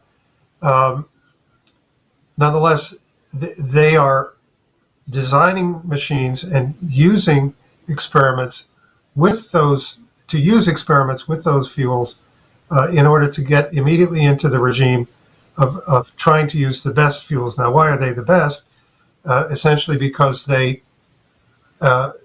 fusion reactions which occur with what they call proton boron, hydrogen boron, or with deuterium helium-3, those reactions produce very few neutrons, and those neutrons have very little energy compared to the energy which the positive ions and the electrons take away from the reaction. So if your energy is in the form of charged particles, then you can control them magnetically. You can control you can confine them. You can also control in which direction they flow by the use of magnets. That's not true with neutrons, and that's why they have been somewhat the bane of all of the tokamak experiments with deuterium tritium fuel. So these are ideal fuels, but on the other hand, we can also look forward if we get funding, if we get crash programs, and I'll explain in a minute what I mean by a crash program. If we get that, we can look forward to spin-off technologies from fusion power reactions before, and I think in some cases years before, we get electric power produced commercially from fusion power reactions.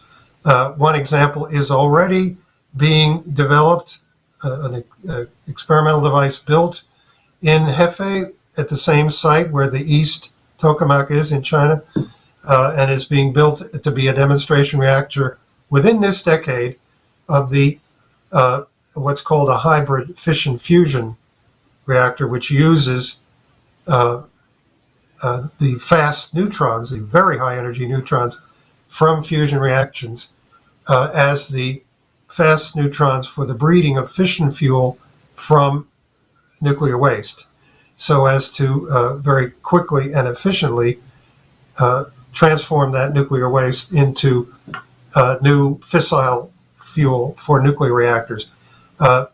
And, you know, there's no way to get to an economy which uses fusion power except through the rapid increase in the use of nuclear fission power in the meanwhile, and the shortening of that period as quickly as it can be transitioned to fusion power. But nonetheless, it's going to have to be from a higher platform of energy density than we have now, when in fact we're going in the opposite direction. Now worldwide, we're going to lower energy density sources and lower energy density power for industry when we should be going up. So these are all results which raise a question. The Biden administration at that press conference December 13th said, it was Energy Secretary Jennifer Granholm said, the Biden administration has a decadal commitment to commercial fusion energy, and she said that means in 10 years.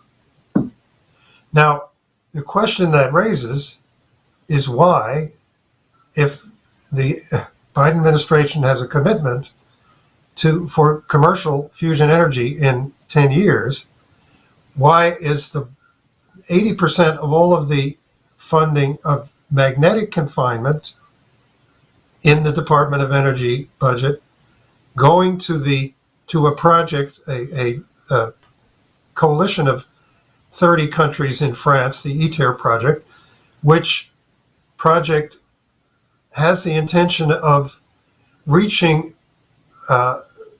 test reactor or prototype reactor stage in approximately 15 to 20 years from now. That's not commercial fusion. That's a prototype reactor. That's not quite yet a demonstration reactor 15 to 20 years from now. And this is an excellent effort, this ITER program. It's become closely linked with that East Tokamak in China, which is effectively acting as a kind of small-scale test bed for it. The ITER is going to be a very large fusion reactor. 30 countries are involved in it, but it's not. If U.S. fusion funding, which is low enough, right? It's definitely lower in real terms. It's not much higher in nominal terms, in nominal dollars, than the Department of Energy fusion budget back in 1979. It's definitely much lower in real terms and has never been higher than in 1979. But if 80% of its magnetic funding is going to that program, granted that ITER program in France does feed back to the private companies here in the United States, which are doing work associated with it, it definitely advances their work indirectly. Nonetheless, this is not development of fusion R&D in the United States, and an equal amount goes to a military program at Lawrence Livermore, the National Ignition Facility, whose purpose is not only not 20 years from now, but not at all, to develop prototype or demonstration fusion reactors, or to lead to them. So, despite the fact of that great excitement around that breakthrough, what has to occur is for the national laboratories to be put back together in cooperation with the many privately funded fusion programs now, which receive a good deal more investment than the U.S. government puts into this entire field. But the national laboratories and university laboratories have extraordinary capabilities of advancing the work of these private companies if they were teamed up. That requires that that team up be funded. That's only in the United States. And then there has to be transparent transparent sharing of the results from this work with all of the fusion R&D experiments going on in continental Europe, in the UK, some of which have made major advances recently, particularly in superconducting magnets, and in China and in Russia. That kind of and in India, for that matter, that kind of cooperation has to be transparent, and it itself has to be funded. If this were to occur, and I would estimate, whereas we're now talking in the order of a few hundred millions of dollars of total federal funding available for this entire area of research outside the military budget. And almost all of that is going to a single project, which I described in this cooperative project in France. That's not in the geometry at all. We had higher funding than that in 1979 in absolute dollars. In the last 2 years alone, private venture capital has put nearly $5 billion into investments. Now, these are investments, not grants for research, but investments into these private fusion efforts in the United States alone. So there has to be a U.S. program, at least of that scope of fusion funding on an annual basis. And were there to be that, and were there to be that kind of bringing together of individual private efforts with university and national laboratory capabilities of laser energetics, for example, of diagnostics. This fusion energy, and in particular the applications of it along the way to commercial electric power, and that includes, by the way, the application to long-distance space travel, which we already have developments which could lead to the use of plasma propulsion in space rockets and going to Mars in a few weeks, not many months, but a few weeks.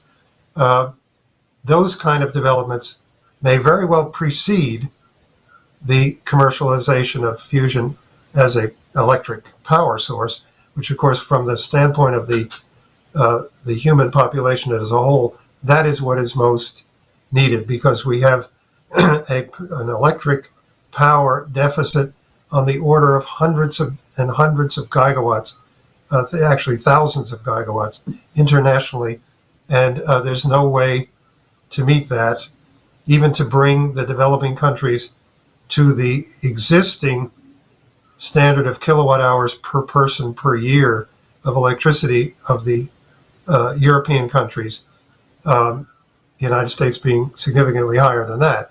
But even to bring them to that level, thousands of gigawatts of electric power lacking. This is the only way that it can be done, is through nuclear fission leading as quickly as possible to nuclear fusion.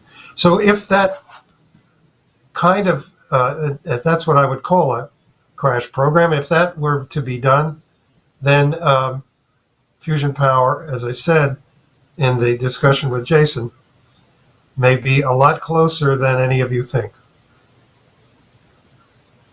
Paul, about this, and I think we should try to do these in a sort of order might be interesting for people.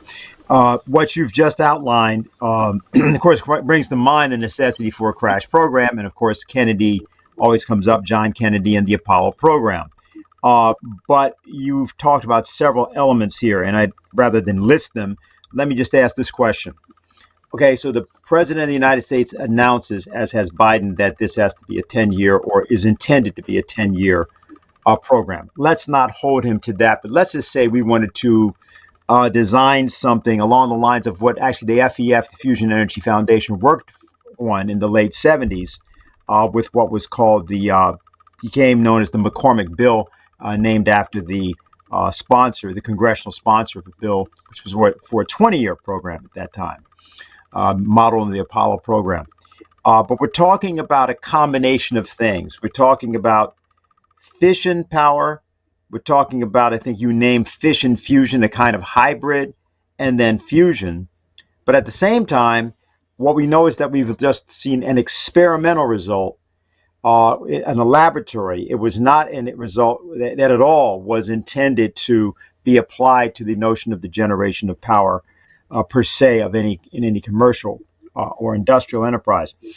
There's also another factor here, which is that this would seem to me, if you had such a program defined, to redefine our whole relationship to coal and oil use as well, not from the standpoint of some immediate, quote, phasing out of those, but a kind of expansion of energy production in the short term for the most rapid uses of, shall we say, the earlier forms of technology.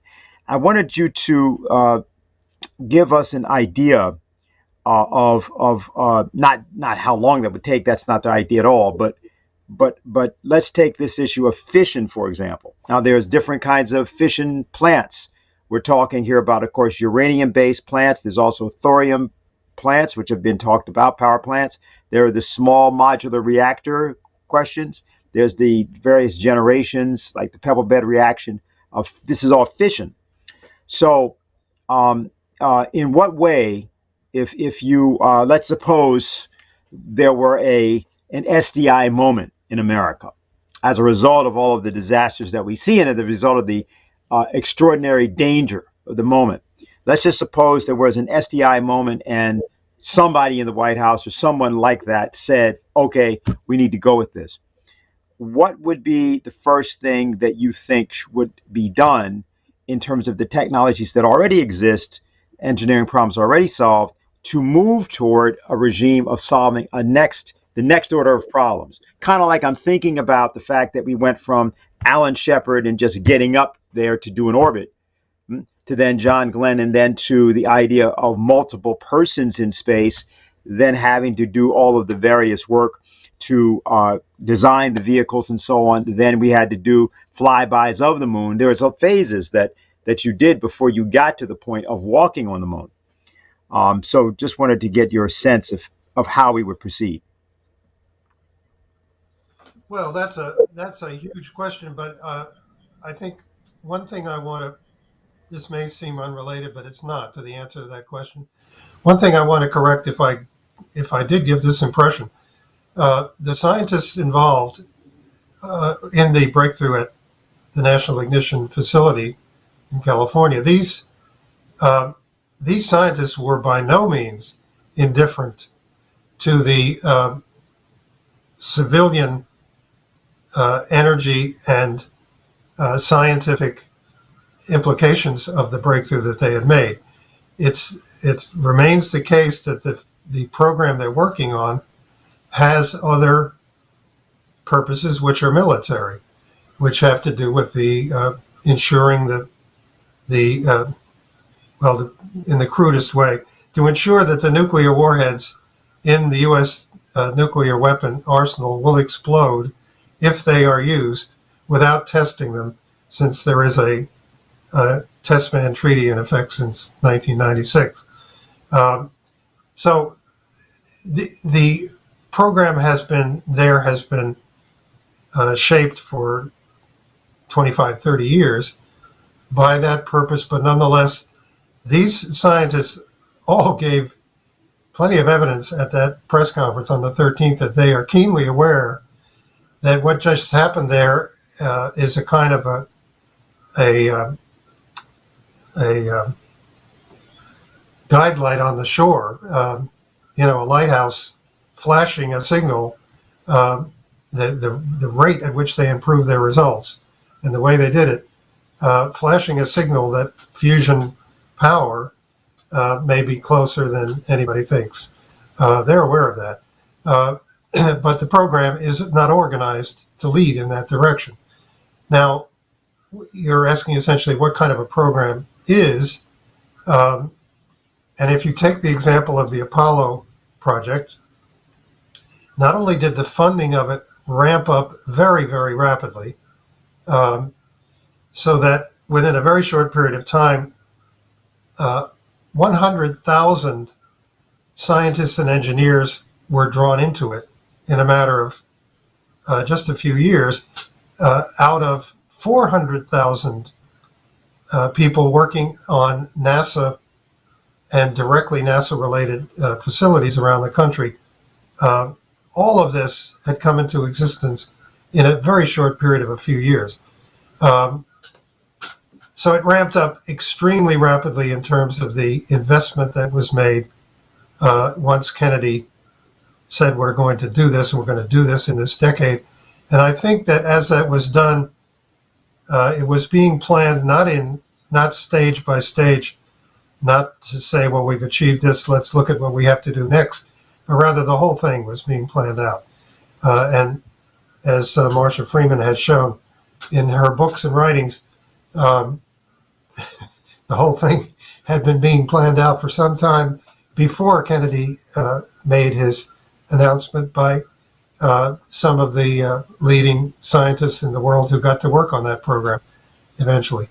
But if you compare it to the fusion energy, Magnetic Fusion Energy Engineering Act of 1980, the McCormick Act that you were talking about, that set a goal, and it was done very much in collaboration with the Fusion Energy Foundation, the mobilization to get that passed, get it to where Carter had to sign it, although he didn't really go for it. And the goal was to spend $20 billion in 20 years. This was in 1980 dollars, of course, in order to have a demonstration fusion power reactor by the year 2000. So that was what was estimated in the act was necessary in terms of funding. You can easily figure out what that would mean in terms of funding today. But the Fusion Energy Foundation then put out programs which were much more specific. They named more than a dozen lines of design of fusion research and development experiments, which all had to be funded simultaneously in a sufficiently robust way that they could go full steam with their experimental work in much the same way that some of these private companies now are able to, at least at the moment, with the funding they're getting privately, they're able to go full steam ahead in certain aspects of their work in the design of their machines. That had to be done for all of them, for tokamaks, for stellarators, for plasma mirror machines, for plasma pinch machines, and so on. All of them had to get sufficient funding to go full speed ahead. That was number one, because they cross-fertilize with each other. Secondly, that the program had to be completely transparent with the results, shared immediately, as soon as they were confirmed, shared in scientific detail with fusion researchers elsewhere in the United States and elsewhere in the world, all over the world. And then thirdly, that the funding had to continue to be sufficient in order to make it possible for leaps in the effort to go forward if they became possible. There was more to the Fusion Energy Foundation's specs, its programs, than that, but those were the essential building blocks of it. And what happened was exactly the reverse. You had for the fusion budget of the DOE going from $550 million in 1979 to $440 million in 1983 to $325 million per year in this case, $325 million in the late 80s and early 90s to $280 some odd million at the time of the great financial crash in 2008, and even lower than that outside of the one area of contribution to the ITER in France today.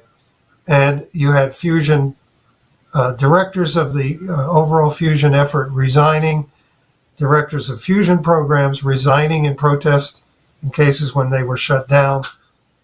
You had a Malthusian, a warmongering Malthusian, heading up the Department of Energy and keeping control of that whole area for the 1980s under the Reagan administrations. That is James Rodney Schlesinger, who did not want fusion energy to be developed. Absolutely not. Too many people, too high living standard for too many people. He was a Malthusian. He tried to cover up the results which the fusion energy experiments were getting, including that 500 million degrees, the tokamak fusion test reactor at Princeton. People resigned. So that was the opposite of what has to be done. Now, in terms of, now we have in envisaging such a crash program, other related applications of plasmas that we have to consider. And that's, I indicated, plasma propulsion for space rockets to actually get somewhere fast in the solar system, and also hybrids using the high-energy neutrons produced by the relatively inferior fuel mixes now, the deuterium-tritium mix, to use those high-energy neutrons to breed fresh fissile fuel for nuclear fission reactors from spent waste. And, LaRouche foresaw this at the time of the SDI in 1983, where he made a speech in August of that year, 4 or 5 months after the announcement by President Reagan of the SDI. And LaRouche made a speech about a global laser industrial revolution, which he foresaw as possible immediately, nowhere near waiting for the demonstration fusion reaction in 2000 or the actual commercial reactors which would follow that in the first decade of this century, as the McCormick Act was trying to mandate.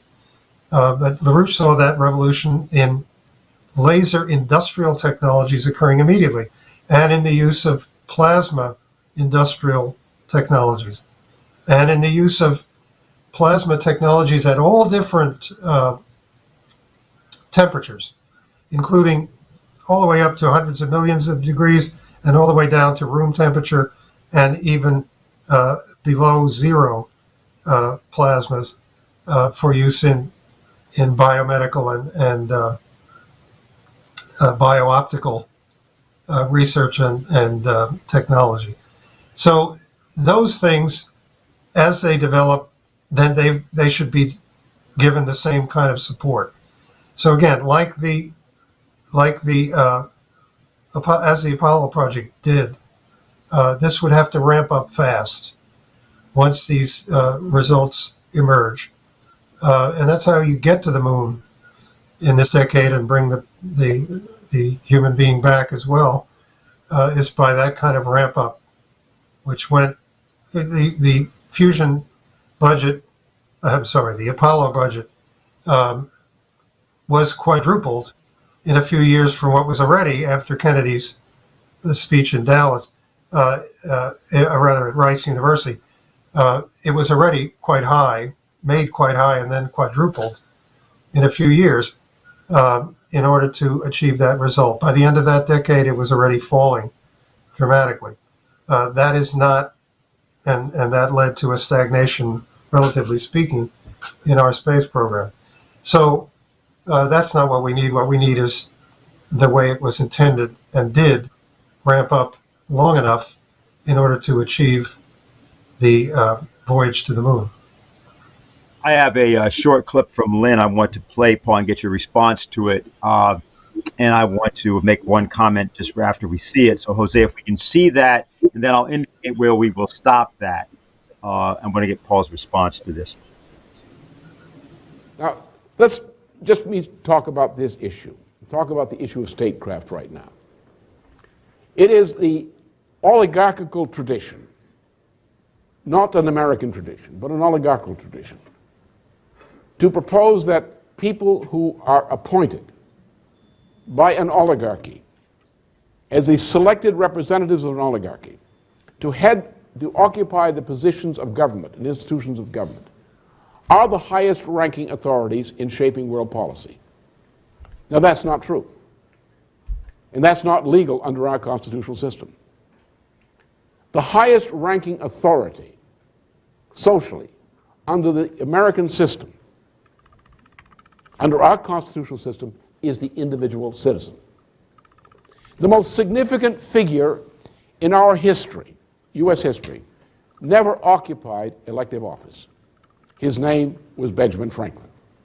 He was the father of the American Revolution and the American Constitution.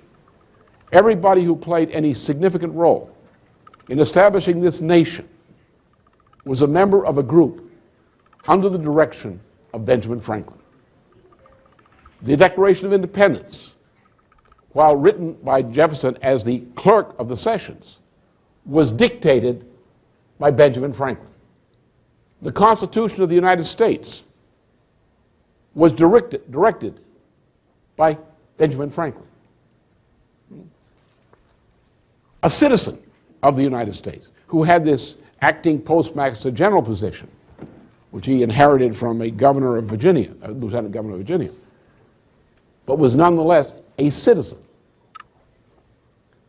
If you look around the world today, as I referred at the outset, and look at the people who occupy the highest positions of government or state, you find a miserable to mediocre lot even by the standards of the 1950s and early 1960s.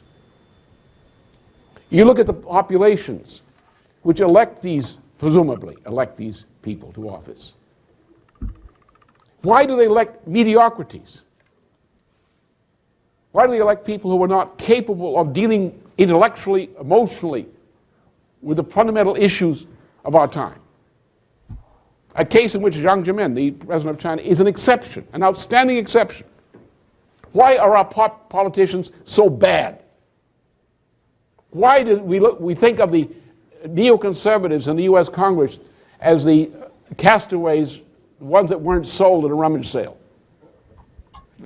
Junk, absolute junk. Why are our institutions so corrupt? Why are the people so mediocre or so corrupt? Because the nations have become corrupt. Because the people have become corrupt. Because the majority of voters have become corrupt.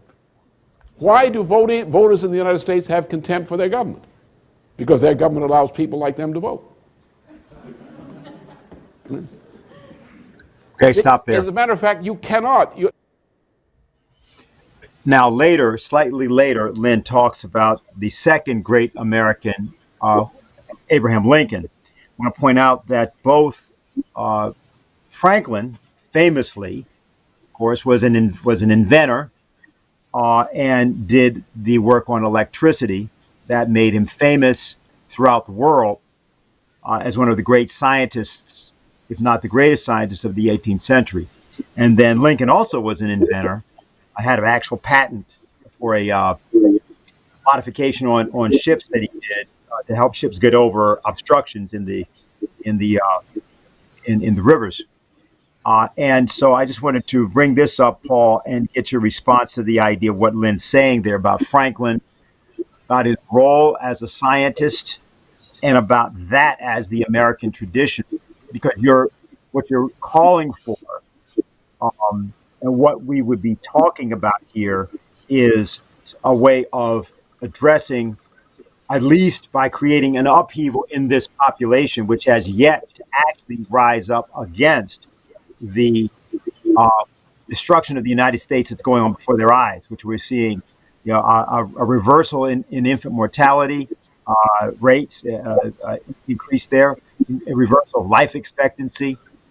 We have twice the number nearly of people dying of overdose of drugs as we lost in the entirety of the Vietnam War over about a 2-decade period. That happens every year. How would your program, or the idea of the program you're talking about, how does that get implemented in the circumstance that we find ourselves? Well, another big question, but hearing what Lynn said, what I thought of as the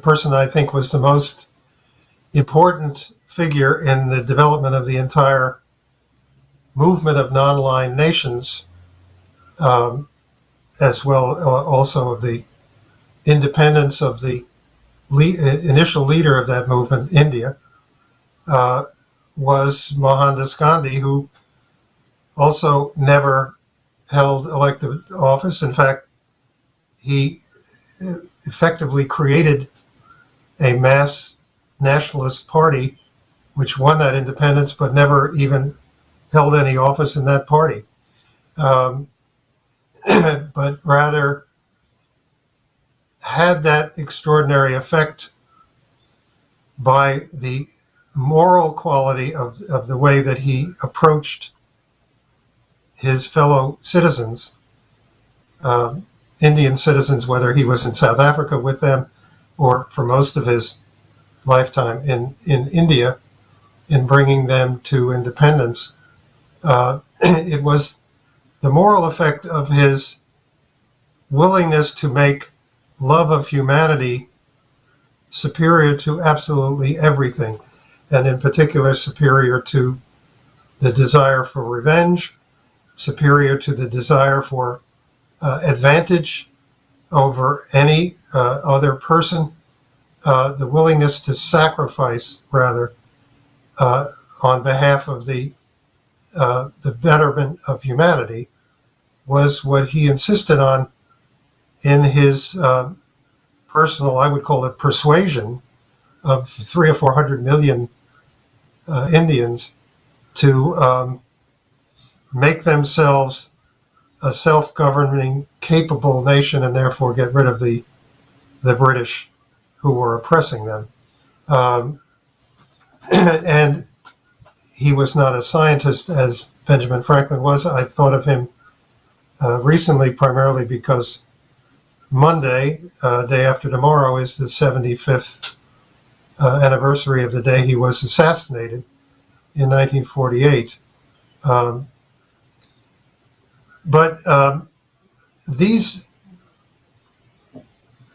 Franklin was concerned.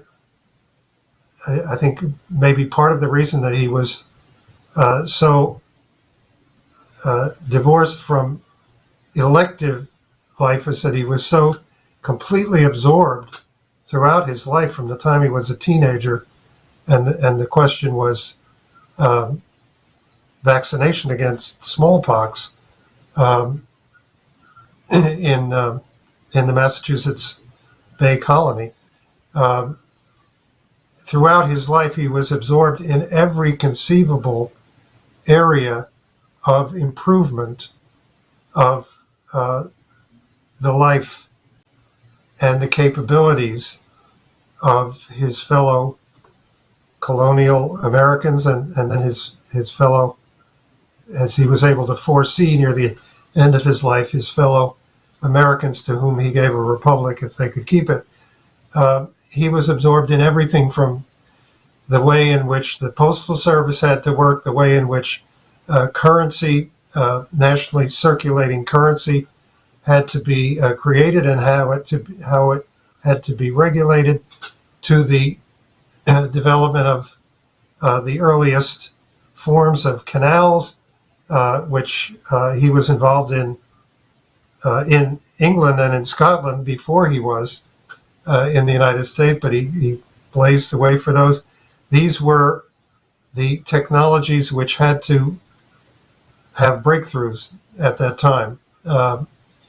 At that time, actually building a canal of any length was a technological and, to a certain extent, a scientific challenge, which absolutely no one in the American colonies and in the young United States knew how to do. And only a few collaborators of Benjamin Franklin who had worked with him in the British Isles, only a few of them knew how to do it, and they had to come over and help it get done.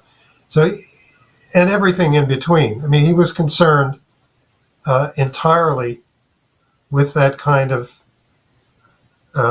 national improvement and improvement of his fellow citizens and their lives through moral improvement himself. And that included a certain degree of selflessness, which he had to come by. And he was, as people know, he was very interested in Confucian philosophy and thought perhaps it should be the philosophy of the United States in order to give Americans that kind of state of mind which he had and which enabled him to pursue so many avenues of national development and improvement as a single individual without government power. Okay, so I think we're pretty much concluded for the day. There is a question we're going to answer at the end, but I've got two other people to answer that question. The question that we're going to be referring to is how do we get most people educated and not divided? And if there is no peace, then isn't it? And then how is it possible to develop? But I think here's what I'd like to do is to just ask you, Paul, now that we've done this, of course, and there's a lot there for people to review. And obviously, one of the things that also, by the way, I forgot to say, is implied in everything that we just went through is that the whole idea of the limits to growth, limits to energy, the need to use solar and wind power, the rejection of the idea of energy flux density, the need to have cutbacks, the need to cut down on oil and coal, the short term. None of these things would be true if there were a commitment, or rather, they're not true at all, but they would be seen as being true if a commitment to the implications of what happened in the Lawrence Livermore experiment were being applied by any group of statesmen to politics today, in calling for a crash program and also working with Russia and China. I mean, I think the Kennedy, both at American University in June of '63 and then at the United Nations in September of '63, made overtures toward his archenemy, or the America's archenemy, the Soviet Union, space, and that was the most advanced technology of that time. Here you have a kind of combination, right, of the space technology and the thermonuclear fusion question when you're looking at things like the moon project, the fact that the Chinese are about to go to the moon. They say they can get to the moon by the end of this decade. And the United States has made a recommitment to that. And they intend to mine helium-3 on the moon, which plays a certain role in fusion. So what are your thoughts? You've also looked a lot at Kennedy and looked particularly at some of the speeches, for example, his presentation around Robert Frost, some other things. What's your thinking of how it might be possible to invoke that image of that president, as Lynn did the image of FDR, in inspiring the program that you've talked about today? Well, I remember Lyndon LaRouche also fairly near the end of his life, dictating a leaflet for an intervention into a labor conference that took place in the context of some strikes in Pennsylvania. I believe it might have been in Philadelphia, but it was in Pennsylvania. And that leaflet that he specified for that intervention came down to "Remember John Kennedy." And that got quite a reaction when it was distributed, a very excited reaction. That's the most recent recollection that Americans who at least have informed themselves or else are old enough to remember it directly. That's the most immediate reaction that Americans can have to a country which was moving forward for moral reasons, for reasons of the benefit not only of itself, but also the benefit of the developing sector, let's say, humanity as a whole, and which was becoming more productive as well as more beautiful in the sense that Kennedy was the first president who, at least since Lincoln, who really promoted artists, classical artists. Robert Frost is an example of that. He had Frost read at his inaugural, although Frost was not the poet laureate of the United States at that time, never became the poet laureate. Nonetheless, he had him read there. He had other very interesting relationships with Robert Frost in diplomacy. Approved a trip that Frost took to the Soviet Union, specifically with the intention of getting to meet with Khrushchev, which he did before a planned summit of Kennedy and Khrushchev. So he was the first president since Lincoln's tremendous use of Shakespeare, as well as the Bible in other ways, to teach Americans how to think morally. The first president who really used classical beauty in that way and tried to make the White House a platform for it in various ways. So in all those ways, he's the referent that Americans living can really remember. Not only that he was able to achieve things like the successful Apollo project, the successful development of nuclear energy, which he really pushed very hard, the development of some of the biggest of the water management projects in the western half of the country, the dry western half of the country. These things they remember. His confrontation with the steel companies over the issue of both production and wages, unionization. People are able to remember that, and they really don't have those kind of reference immediately to presidents before him, unless they're really very, very elderly. So I think that what LaRouche sensed in designing that leaflet is true, that if we also, Americans are very keenly aware that Kennedy was killed by some power which got away with it, some intelligence power, some supranational power involving intelligence agencies, which got away scot-free with it, and that is something that has demoralized Americans since then, but also tends still to make them angry.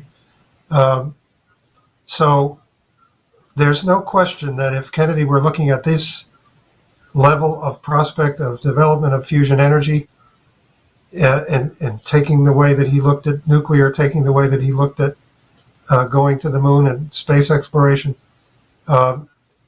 he'd be thinking crash program. He'd be talking to scientists about what it would involve. He'd be working on it. And that's what we should be doing.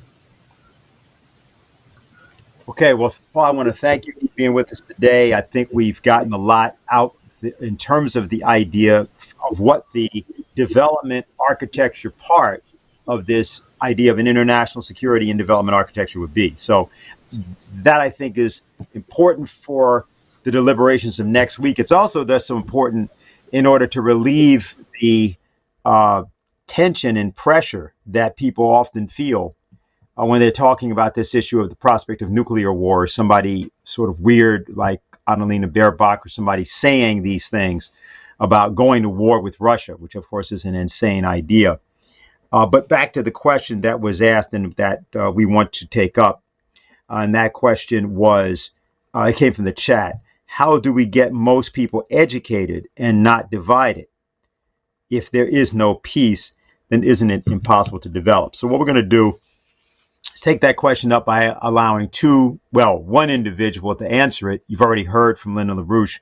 That individual will be Amelia Boynton Robinson, who in 2004 had the occasion to introduce Lyndon LaRouche to a Martin Luther King breakfast in Alabama, Talladega, Alabama. Amelia was most identified with that state from the years of 1930 when she moved there. Relatively young woman. She's about, in her late teens or early 20s, and was there and was responsible for bringing Martin Luther King there for the purpose of, he didn't bring him to Alabama, he was in Montgomery, Alabama, but she brought him to Selma, Alabama for the occasion of what became the Voting Rights Campaign and the Edmund Pettus Bridge March, Bloody Sunday, and what led to the Voting Rights Act. And she was the vice president of the Schiller Institute from 1985 until 2008. And she answers this question because the question, while it may seem to be a valid question, it was a valid concern. The reason it's not valid is because, no, it is not necessary to have peace before there is development. It's not the case. Development is the new name for peace. Development is the only means to achieve peace. But peace is not an end result. Peace is an action. It is not a condition that, it's certainly not a fixed condition to which people are to aspire. Peace is something that is internal. It's the thing that Gandhi talked about in his experiments with truth. You have to come from that place within in order to be able to project that as a condition from without. That's why you don't have it in America today. The foreign policy you see in America is what you see reflected on the streets of America. And what you see reflected on the streets of America is the foreign policy of America. So the people who are in the streets of America have to be the people that change that. And if the people go into the streets in America, they will change the foreign policy. They won't change it because they're experts in foreign policy. They'll change it because they decide to actually take arms against the sea of troubles, which is their own. It's their own turbulence that they have to address. But this is not a navel gazing exercise. This is not some internal migration. Not that there's something wrong necessarily with internal reflection, but that's the exact problem for understanding what it is that we are embarked upon. The only way forward for the American people is for the American people to realize what Lyndon LaRouche already said. The highest authority in this country. This is not an aspiration. It's a fact of the establishment of the Constitution and the Declaration of Independence. But of course, the problem is most people don't agree with the Declaration of Independence, just like most people hate Dr. Martin Luther King. They don't say that. They act like it's not true. The last thing most people want is independence. What people want is they want conformity. And they want comfort as a result of conformity. And then they like to complain about other people, or they complain about something called Big Brother, when the problem in this country and other countries is little brother. It's the people who abdicate their own freedom. And so here, Amelia Boynton Robinson talks about her bringing Dr. Martin Luther King to Selma. And then in a second segment, she speaks about her friend that she says some things about and introduces Lyndon LaRouche. I worked with Dr. King, and I cried when he came to Selma because on the street that my office was on, we had all of the professional African Americans. Not one of them came to him and said, "Thank you for coming. I am glad that you're here. I would like to give you a drink of water, or I would like for you to come to my house." Nobody. Because you have evil against good. And the people who were evil feared getting together. Because they were very successful in dividing and conquering. So they said, don't have Dr. King to come into Selma. They even called me because he's a rabble-rouser. He's an agitator. He's a communist. And most of them didn't know what communism was, but that's what the white folks say, so we are not going to have anything to do with it. And some of these professional people closed their doors. And the only place he had to go was to my office and to the house. So I turned everything over to them. Amen. And thank God, out of that came, as you know, not only Resurrection City, but also the March the 7th, which was known as Bloody Sunday. So I would like for you to make that resolution this day that you are going to follow in the footsteps of Dr. King, the little thing, to register, vote, and become a first-class citizen. And I am very proud to say that this gentleman is a man that I have known for many years. And it's not because of what somebody said. Like Martin. When Martin Luther King, before he came into Selma, Martin Luther King was told that don't go into that section. He was hated. But he did what he was supposed to have done.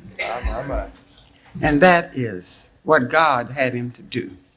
And then he took him away If he were living today, maybe the rabble-rousers might have killed him physically, mentally, rather than physically. But he did the job that God had him to do. And I think of people as, let's say, a school. Here, the teacher comes in and says that I'm going to give an examination today. And I want you to take your papers and pencils out, and we're going to have an examination. Okay, in this class, you have Martin Luther King, you have Mahatma Gandhi, you have many other people, including the Kennedys, including Lincoln. You have Lyndon LaRouche. And because of my age, you got me. Then the teacher says, she passes out the examination. Then she says, now, I want you to be sure that you're quiet and do your work. And as soon as she turns her back, you find, let's say, Martin Luther King. Miss Teacher, I've finished. Bring your paper up here. She looks at it. You have a perfect score. You may pass on. And he passes off of the scene of this earth. All right. And God says, come up a little higher. You've done a good job. All right. All right. The Kennedys, 15 minutes afterwards, the same thing. Okay, you've got a good score. You may pass. But 40 minutes pass. The time is only 45 minutes. 40 minutes pass. Many of the people have finished their examination and they pass on. 45 minutes pass. The bell has rung. And Lyndon LaRouche and I are still working.